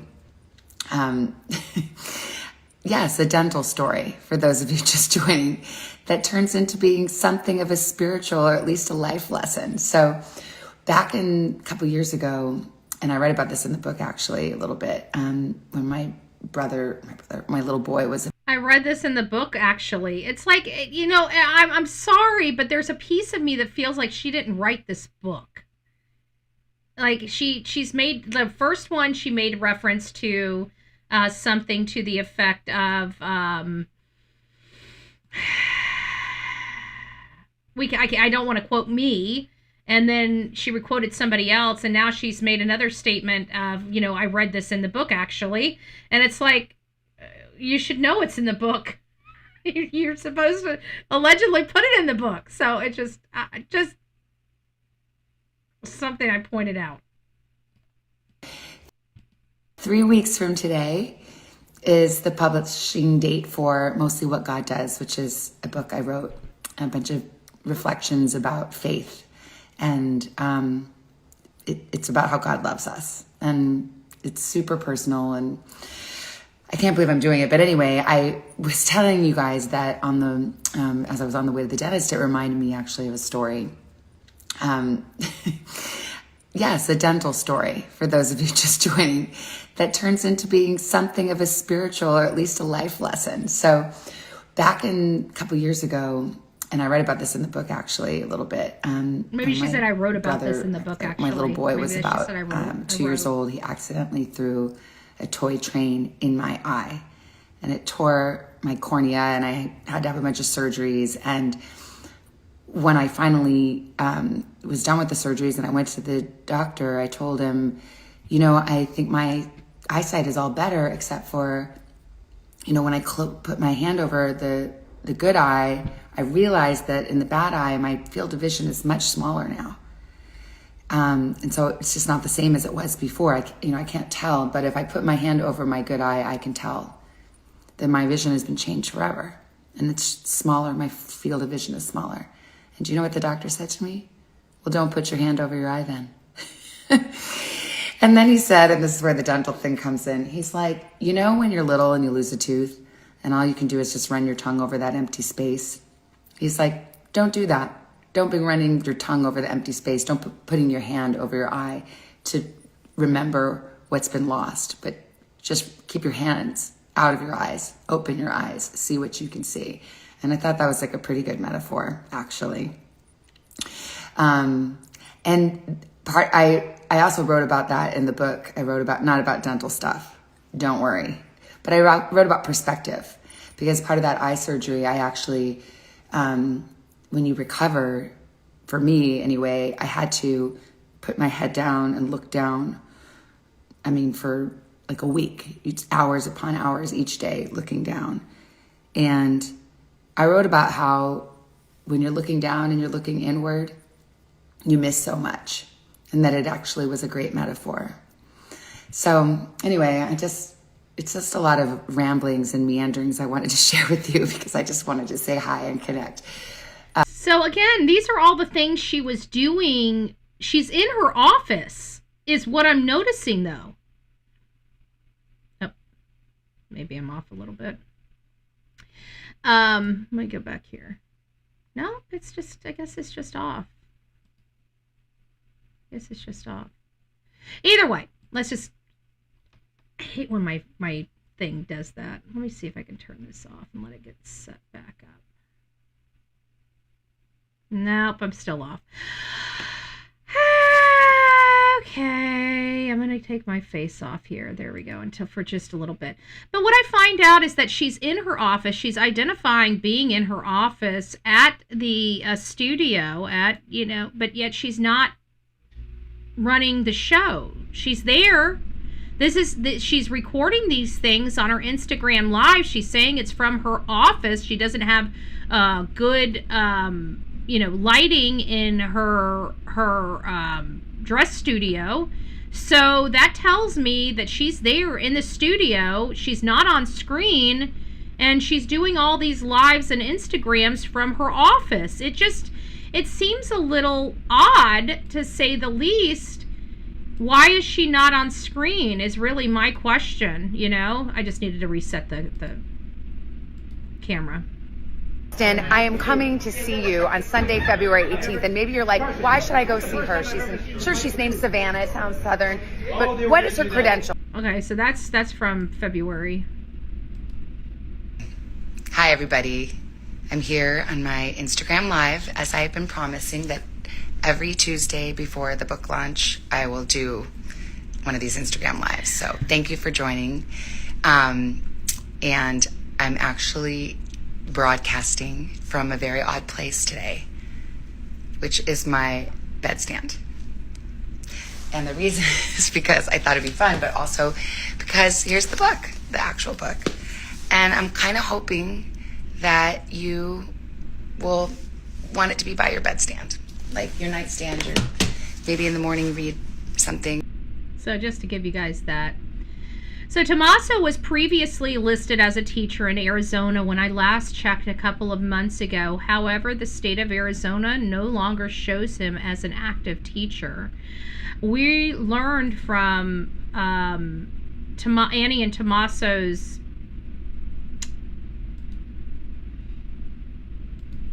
neighbor, they haven't been seen for like a month.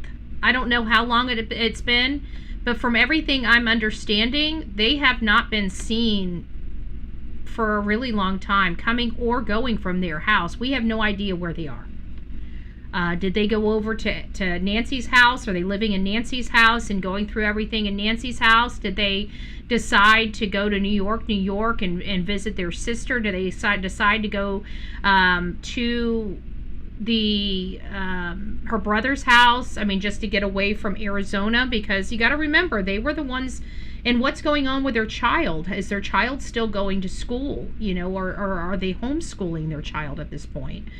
We've got a lot of questions when it comes to Annie and Tommaso, because a lot of people scrutinize them heavily as being involved in the disappearance of Miss Nancy Guthrie. I've never been on the bandwagon, I will be honest with you. I understand why many people looked at Tommaso initially. I didn't.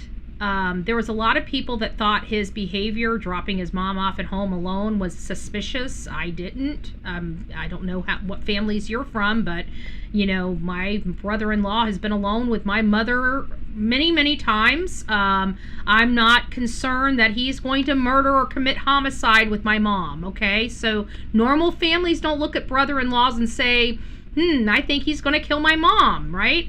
So there's got to be something a little more there than just suspicion. Yes, he was the last person that we knew of that dropped her off at home.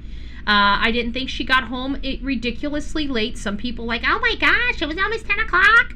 There's a lot of people I know that's a lot of elderly people that stay up past that. They sleep in late, or sometimes there's a lot of people that don't sleep well. They get 3 or 4 hours of sleep a night, and they are up and ready to rock and roll, and they sleep an hour here during the day and an hour there during the day, and they get the rest of the 8 hours in their little naps here and there throughout the day. June and July, most kids are out of school. They don't go back until Labor Day or after. That's a good point, Open Mind. Thank you for that. I forgot about that. But yeah, that's a great point. So maybe they're on vacation. Maybe they chose to take a vacation just to get out of Dodge, to let things some things die down. But we're just hearing some other information. Here's a statement that we're hearing. This person posted on Tucson Uber driving community wanted Nancy driver to contact them.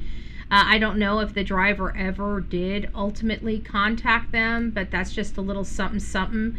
And that really is what we have for the family, for Nancy Guthrie. We have nothing. We still don't have a vehicle that they transport her out of the house in. We still don't know why they were at her house for so long. Why did they show up on the 11th? Is this a person that was acting alone or in concert with somebody else? Why are we not further along in this case at 6 months than we are? That you know what it comes down to? It comes down to politics and the failures of their community, right? They had cameras, but they chose not to monitor those cameras in their community. Well, now they need to monitor the cameras, and the cameras were shut off, right? So we have, there's a live feed of the cameras and the traffic conditions and stuff like that, but they don't record it because they're idiots. I'm going to say that. I'm going to speak my mind, because when you put an 84-year-old or any resident in your community in danger by stupid rules, like, oh, we want our privacy so much that we're allowing people just steal old ladies and not be monitored doing it. Stupid. Okay? We have advancements in technology all the time, right? We have DNA now versus fingerprints. We only used to have blood typing and fingerprints, and how many mistakes did we make? Now we have advancements like DNA. We have advancements like cameras. Cameras are more readily available and cheaper than they've ever been before in the history of America. We should be having cameras up everywhere. We can put cameras in public areas to make sure our public is safe. If you want to sell drugs, do it in your comfort of your own home. Don't be doing it out in the streets. You want to murder somebody, do it in the comfort of your own home. Don't do it out in the streets. If you don't want to be seen by we the people, then don't bring it out into the public. That's what I've got to say to America. But don't turn those damn cameras off. Keep those cameras rolling, because it might be a matter of life and death, as we learned in the Nancy Guthrie case. So hopefully the Uber driver, if you guys would like to reach out to me, I keep everything under wraps. I would like more information. I keep confidential information confidential. I do not release the names of my sources. I will tell you, there's only one time I will ever release your name, and it's with a court order. And if you know of anybody that pushes back against the government more than me, please, I'd like to shake their hand, okay? And I mean that. I love our government when our government works for us, but I do not allow our government to bully us. I expect certain things, especially here. That whole thing in Marion County, I'm not down like that. You watch yourself, you watch how you treat people, and more importantly, you watch how you treat victims' families, especially when you know damn well they're not the reason why that family member is missing or dead.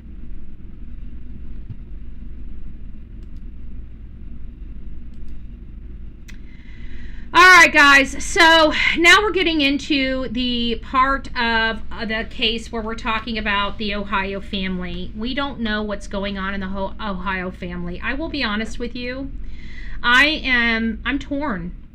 I'm torn in this case. I really am. I'm torn in this case because I feel like the mom is also a victim. I feel like she was preyed upon when she was younger. I feel like her, I think we might find out how can all of this happen. I keep thinking that, like, Gary Jr., I want to know who he is. I feel like he's a violent guy that leads with his fist.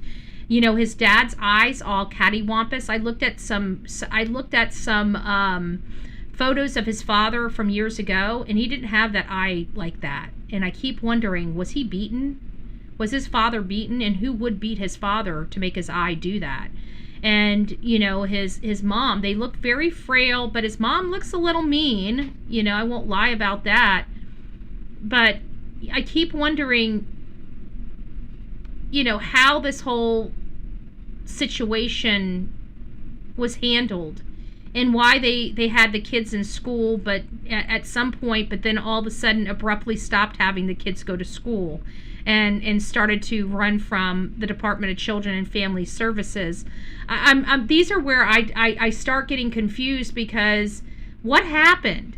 I feel like there's some type of violence here that kept control over this family. I mean, what woman wants to sit and make babies all the time and then not take care of her babies? Usually women that have this many babies wants to have a large family and takes care of them, homeschools them, makes sure they're clean, makes sure they have food, has a almost a farm, if you will, to help feed that family. These are things we did not see here. We saw kids that were being hidden from the government.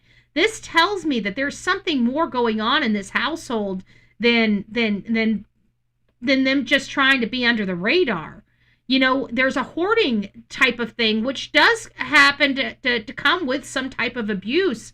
So it makes me wonder, like, I feel like the hoarding was from the mom and the dad, because they look like they were not well to do.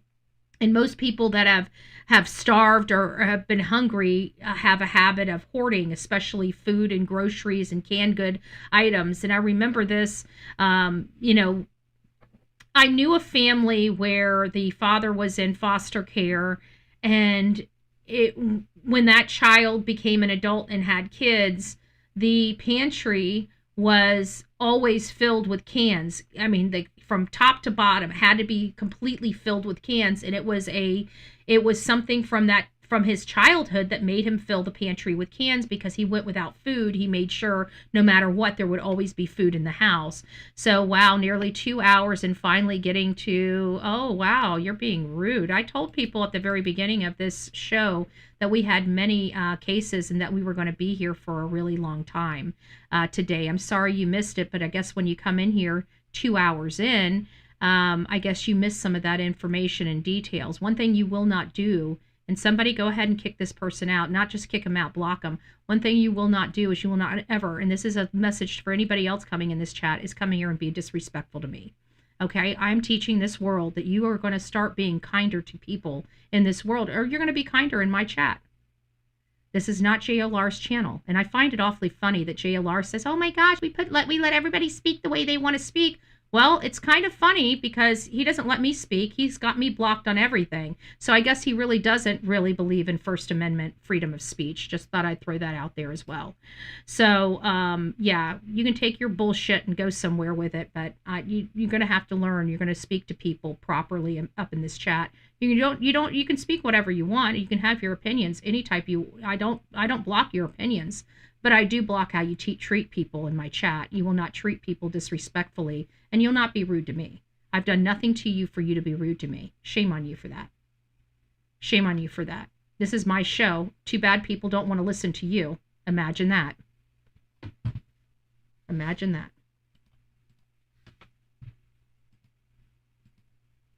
Age from 1.5 to 18 were allegedly found living inside a 12 by 12-foot room inside a dilapidated feces-covered house in Hamden, Ohio. Because she was 13 when she got with him, and she married him at 15. And, you know, she's never carried a job. She's never went back to school. You know, they live in a house the way that they live. I mean, I don't see a woman naturally would want to dote upon her kids, not throw them in a 12 by 12 cell and make them pee and poop on a floor, okay? That's not what any girl at 13 hopes for their dreams in the future. She was beaten into compliance. There's no way she went from a happy, bubbly 13-year-old girl to this without some type of major abuse and control. I mean, just complete... I don't know how to explain it. So I'm having a tug and pull with this story because we saw such a bright, beautiful, young 13-year-old girl, and we see this hallowed being now that she's an adult with all these kids. And it just, you know, I don't know, a piece of me just, my heart drops. Yeah, she was here and she didn't do anything, but there's so many other degrees of stuff. Like even the grandfather, they're looking at possibly dropping the charges against him because they don't even think he's mentally there to even understand what the hell is going on. Like he's basically just like he has dementia. He doesn't even know where he's at. And he's being arrested. And then he falls in jail, and they had to send him out, and they realized how in terribly poor health he's in. And so they needed to get him up out of jail before they're responsible for his death. And then that's a multi-million-dollar lawsuit. So they transferred him over to the hospital where he belongs. And they don't even think that he's mentally capable of even understanding what's going on. He has no idea. So, I mean, I think they got a little overzealous here with this case without truly understanding what was going on. And nobody believes that they came over here with a warrant because of an indecent exposure type of thing. Something happened that somebody said something to them from this house. This was an awfully big, guns a-blazing type of warrant, execution of a warrant. I don't think this is related to an indecent exposure case, which is what what media has been trying to tell us was the reason for them going to the house. I was thinking elderly abuse. It might be more charges for the ones that are competent. Yeah, Mama Bear, you're right. I didn't even think about that. But yeah, elder abuse. It seems like there's more here. I feel like Gary Jr. is the catalyst to all of this for some reason. I don't know why, but I feel like he is the catalyst to all of this. I think he's... it doesn't even sound like they were collecting money for their kids. It sounded like none of these kids had been monitored. None of these kids were going to school. None of these kids were going to the doctor. Nothing. They weren't doing anything for these kids to be on the records, on the rolls for government assistance. So I'm still curious of how they've been paying for all this. Are they just paying it from the retirement of mom and dad? Is that the reason why all that Gary and all these kids and his wife keep traveling with mom and dad, because they're not getting any money, but mom and dad are pulling Social Security? You know, there's more to the story. I'm not sure what, and nobody's really giving us those details just yet. I hope they start coming out so we can understand who's really at fault here. But I'm looking at this woman, and she seems very, very upset, but it doesn't change the fact she did put her children in harm's way. The question is, why? Because that why is going to determine whether she's really a victim or a suspect. Much of the reporting has focused on the background of the young mother in this case, Elizabeth Siders. But of course, as we know, Elizabeth Siders isn't the only defendant. She wasn't the only adult who was living in that so-called house of horrors. No, her husband, Gary Siders Jr., his parents, Gary Siders Sr., Christina Siders, they all live there too. They've all been arrested. They're all facing criminal charges. But now, LA Magazine contributor Lauren Conlon has been doing a deep dive into this case to learn more about the rest of the family, how it was possible for such alleged atrocities to go on for so long, and what... Not only that, but this wasn't the first time they've been under the Department of Children and Family Services. And it seems like they left the community they were at because the schools were wanting to know where the kids were. The kids stopped going to school. But again, it comes back to why all of a sudden were the kids going to school and then the kids stopped going to school? They stopped taking them to school. Was it because of transportation issues? Was there other issues going on in the house? Is there substance abuse? You know, I mean, I haven't ruled out substance abuse because the way they're living, it seems like this might be a substance abuse type of case because there's only certain types of issues that allow you to live in those conditions, okay? Normal people cannot live in those conditions. Even the dirtiest, filthiest person cannot live in hoarding conditions. They can live in some filth and some dirt, maybe even some roaches and some rats, but they ain't living with walking on feces and things like that. Scott, calm down. Go take a hot shower. What she found out could change this case. Welcome back, Lauren. Good to see you as always. First, I just got to start with Gary Siders Sr.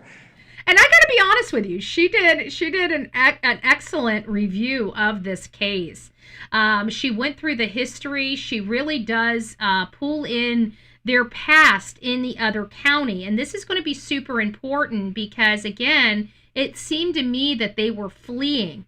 If you've been watching my channel for any significant amount of time, you will learn that one of the biggest feats that I have, and I have been I've had very little success on it, is a national database for our Department of Children and Family Services.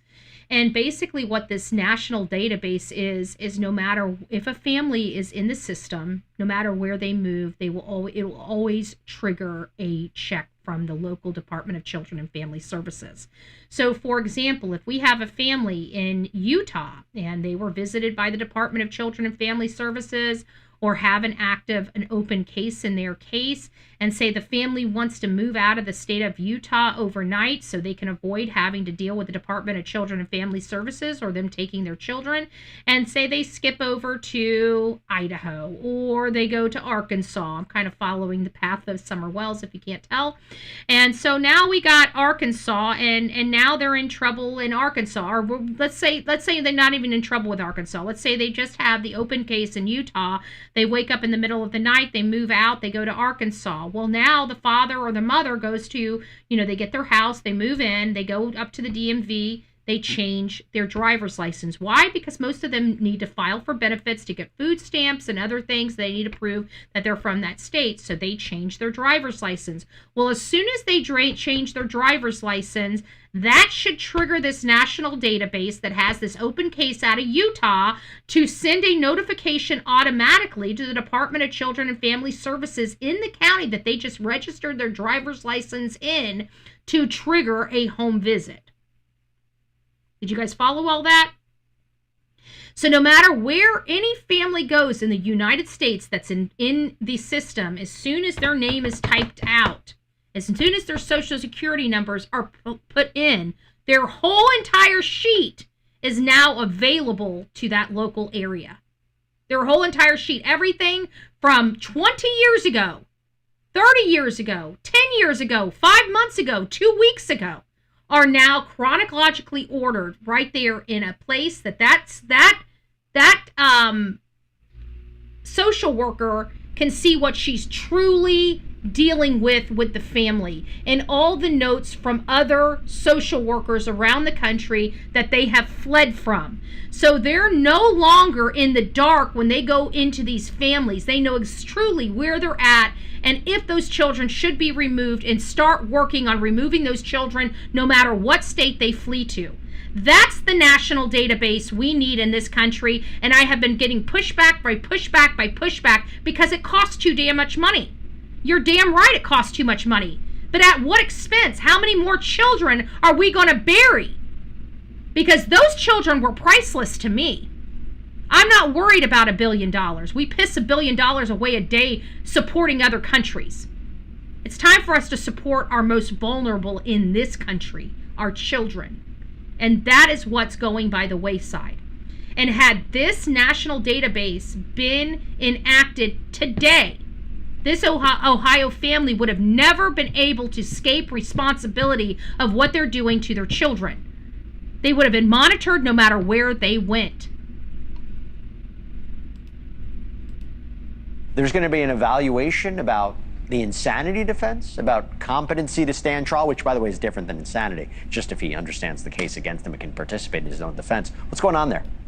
Yes, exactly, Jesse. As you said, these are two separate issues here, and a judge has ordered evaluations on both. So one, they are ordering a competency to stand trial evaluation because per Gary Siders Sr.'s attorney, when he was initially arrested and he was arraigned, he had no idea what was going on. He couldn't really identify the judge's role, not even his own lawyer's role. And so he's completely gone, okay? He's there and they're taking care of him, but his mental faculties and capacities are diminished to the point he didn't even know he was doing anything wrong.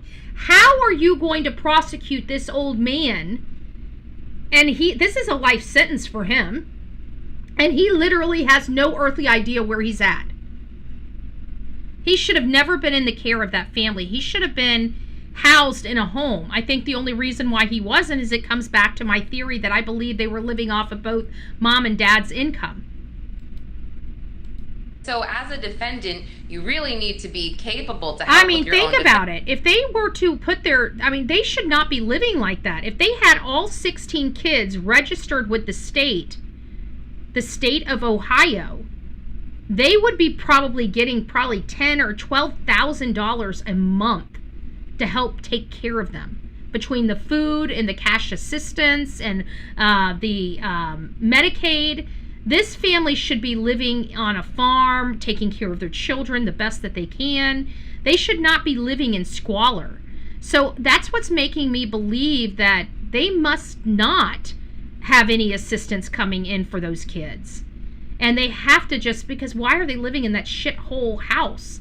They should be living in a much better home, even with, they shouldn't be without food. Even if they were on drugs, they would be able to sell some of that for drug money, but again, they would be still living better than they were living. So something more is going on here, and I don't think they were using their kids for profit. I don't. And they're not sure that's going to happen.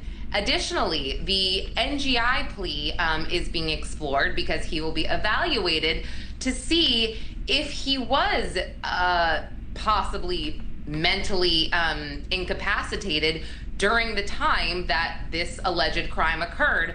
And since this crime has stretched over, months and years, they're going to have to determine at what point his mental capacities were gone. I mean, if his mental capacities have been gone for years, he's not responsible for any of this. Even the stuff back, at their prior residence. So this is very important. According to the report, they've moved in with the grandparents in 2025. They weren't with them the whole time. I think Gary Jr. is beating the shit out of his wife. I think we're going to find massive abuse, mental or otherwise abuse. I mean, I potentially, I don't know.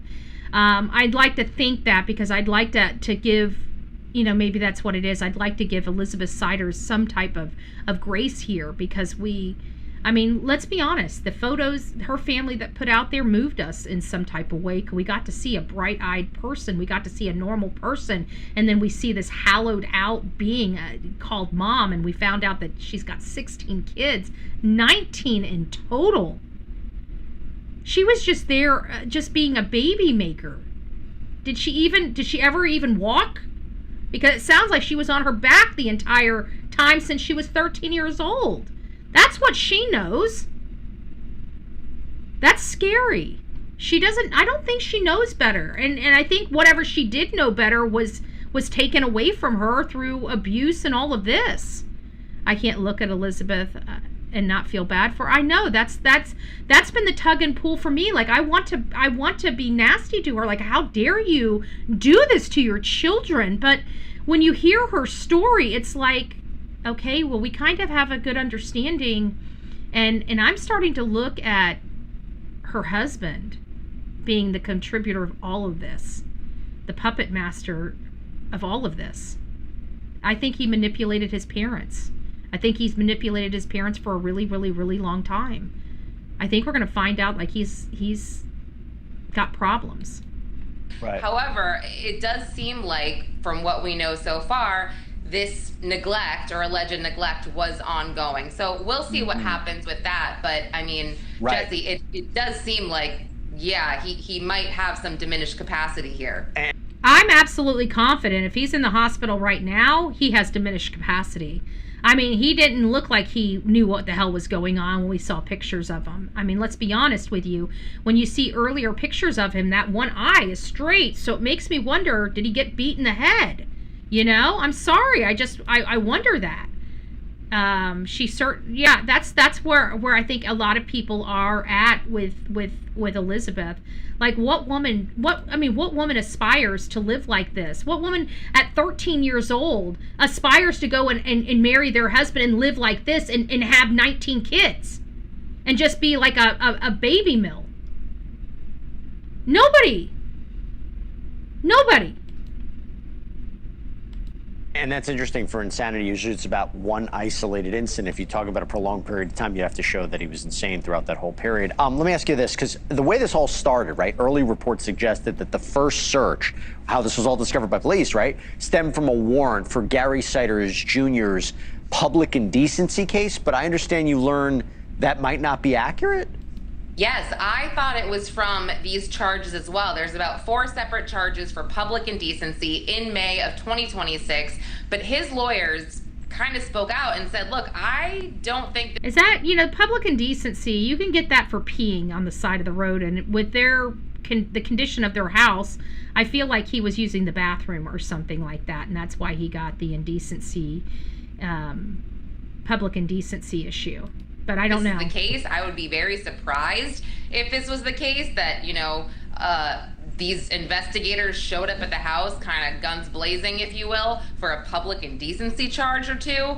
So we don't know at this moment why they were at the house, but hopefully we will find out soon. But just to be clear, they're not saying, oh my gosh, police didn't have the proper warrant, that the search of the property wasn't lawful. They're just saying if they went in, they probably knew something else. Correct. Okay. It seems like at this point it was about something else. And then that brings me back to what I was just saying. What else was it? I mean, is there something more going on? Because some people were wanting to know if these kids were used for CSAM. There were so many kids, but it didn't look like they could even afford a camera or a phone. I mean, but we don't know. But it seems like something else brought them to this house. But what? We just don't know what that is. Local station WBNS-10 spoke with employees at a Dollar General who recognized the family. This is pretty interesting. So it makes me wonder, did this family even shower or bathe? Like, there's 16 members, they're renting this house. I'd have to assume that this house does have some type of plumbing until they ruined it. I mean, having 20 people using the bathroom and only having one bathroom, I'm pretty sure it's going to get pretty nasty very quickly if it's not properly maintained, which it doesn't seem like anything they touch is maintained well, because they don't know. They don't know better. But I would assume at some point when they moved in, this house had running water. So why aren't they getting baths or showers or taking care of themselves? We've all been wondering, did anybody notice anything about them? So what did these people know in the store? Yes, this is really interesting. I've seen several interviews with locals and yes, including a Dollar General employee who stated that members of the Siders family, namely Elizabeth Siders and Gary Jr., would come into the store at night, is when they saw them, and there was a pretty terrible odor to the point that this employee said she kind of had to Lysol when they would come into the store, and when they would leave the store, they would generally buy diapers and chips. Sometimes they wouldn't have enough money to pay. Again, their hygiene. Which is what brings me back to, if they have 16 kids, how could they not have money for these items? You know, those things should be given to them by the state if they have these kids registered. That's what's making me believe they didn't have these kids registered. They weren't collecting a whole lot for these kids, including food stamps. Like, it doesn't seem like they were having food stamps. And they're trying to figure out how in the world this even happened, because now the state of Ohio is taking on 16 kids they didn't anticipate in this one community. They had to literally go and ask the state for $1 million just to try to help them, because they can't afford this. And these kids need medical intervention as well. And medical intervention, it is charged at max rate when you're dealing with the government. Our hospitals and doctors, they may give you a pay curve if you're paying in cash and you're a private person, but when you're a government, you're paying through the nose. You're paying at cost, you know, that you don't get a break, you don't get a discount. If you're paying for an aspirin, you are paying $125 for that aspirin.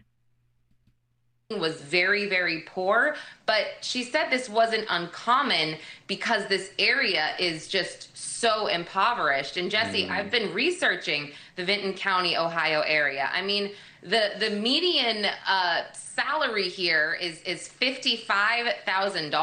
I thought that was pretty good. $55,000 being the median salary. That sounds like just about 90% of our communities across this country.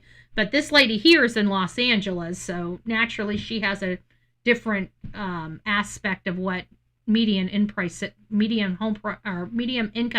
is.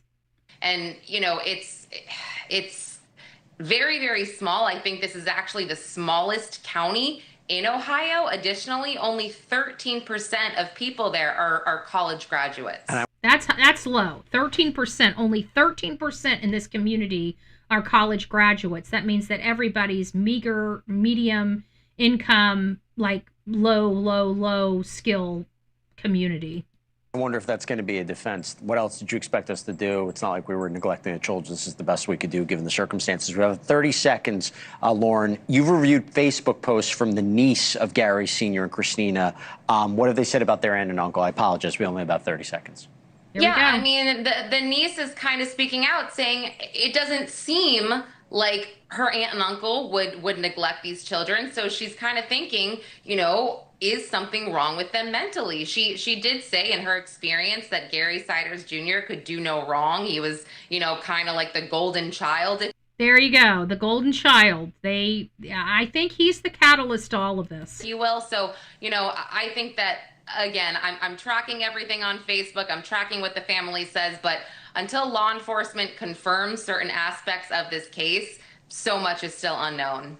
And that's kind of where we are. So much is still so unknown. And this is about to be national news.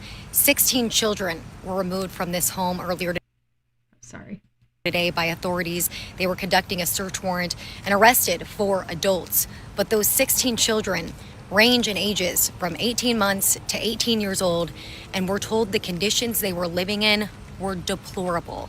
This was pure evil, is how the Attorney General described it. He said he's never seen conditions. They put a gag order on all people involved, including law enforcement, for making these types of statements. These types of statements can be viewed very negatively in court hearings because, you know, they've already basically concluded whatever is the way the defense uses it. So the defense has been successful in gagging all the parties in this case. So we're not going to get any more information from law enforcement related to this case, and nothing of them talking about the conditions of the home either.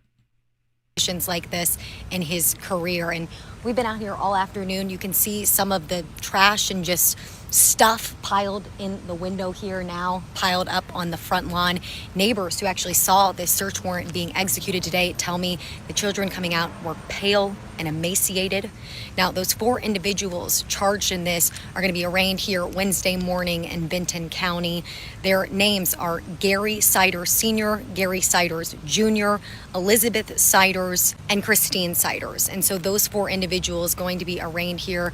And the kids at this time are at different hospitals across the state. We're told 2 of them had to actually be life-flighted to level 1 trauma centers because of the extent of their injuries. Now, still a lot of unanswered questions here today. I asked authorities, why conduct this search warrant today? What tipped them off? All they said is this has been an ongoing investigation, but couldn't say anything more to that. What is the relationship of these children to those 4 adults? Are they family? What's the relationship here? They did not say today. They did say that. If you guys don't know who this is the first person that reported this case. I saw this right here first, and then literally the next day it was all over the news. And she started out like this is about to be major national news. So that was the first reporting of it. Let's look at this. I don't know if I can play that. But they say Casey. So these are, it looks like the date of birth of all of her children. So we've got 5/30/08. It's showing me posted there, but you've got all these things. So she had a child in 2008, 2009, 2011, 12, 13, 14, 15, or excuse me, no 15. Skipped 15 to 16, 17, no 18, 19, 20, 22, no 21, but 2 sets. So those are the twins in 2022. She had another set of twins, it looks like, in 2025. And then I've covered mine with you reposted. Let me see if I can turn that off. There we go. And then we have 2 more twins. So it looks like we have 3 sets of twins at the end. In 2022, there's no 2023 or 2024. Oh, there is a 2024 right here. They got them out of order. So it looks like outside all these for the last 16 years or 18 years, it looks like she's had a baby every single year. Seems obvious the children were not playing outside much at all. They had no outside. It seemed like everybody was kept inside. That's why I think that there's something more to Gary Jr. It seems like if they weren't living with them all that time, look at these children. This is what I'm hearing that some of the kids look like right here. You know, there were some major defects with them, but I could be wrong. Again, I could be, but maybe not. It's going to be just a compilation of a lot of different information, so stick with me. I shared in a previous video that at least 2 of the daughters did have Facebook pages. I have since been sent their TikTok pages. Now, neither one of them have posted anything in 2 years. One of them has not posted since early June of 2024. The other one has not posted since August of 2024. I'm not going to be sharing their handles here, but I am going to share some of their reposts.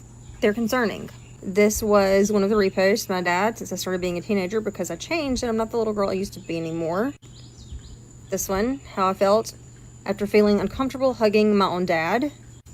This one, starting to hate this house and family. I'm going to hide some of the words here because I just don't think it's platform approved, but I've got 2 ropes and this, and then it says, want to hang sometime? Very, very sad things. Wow. And I'm also concerned that they haven't posted anything in 2 years. Some of their posts over on FB and here are cats at this house where these 16 children were found.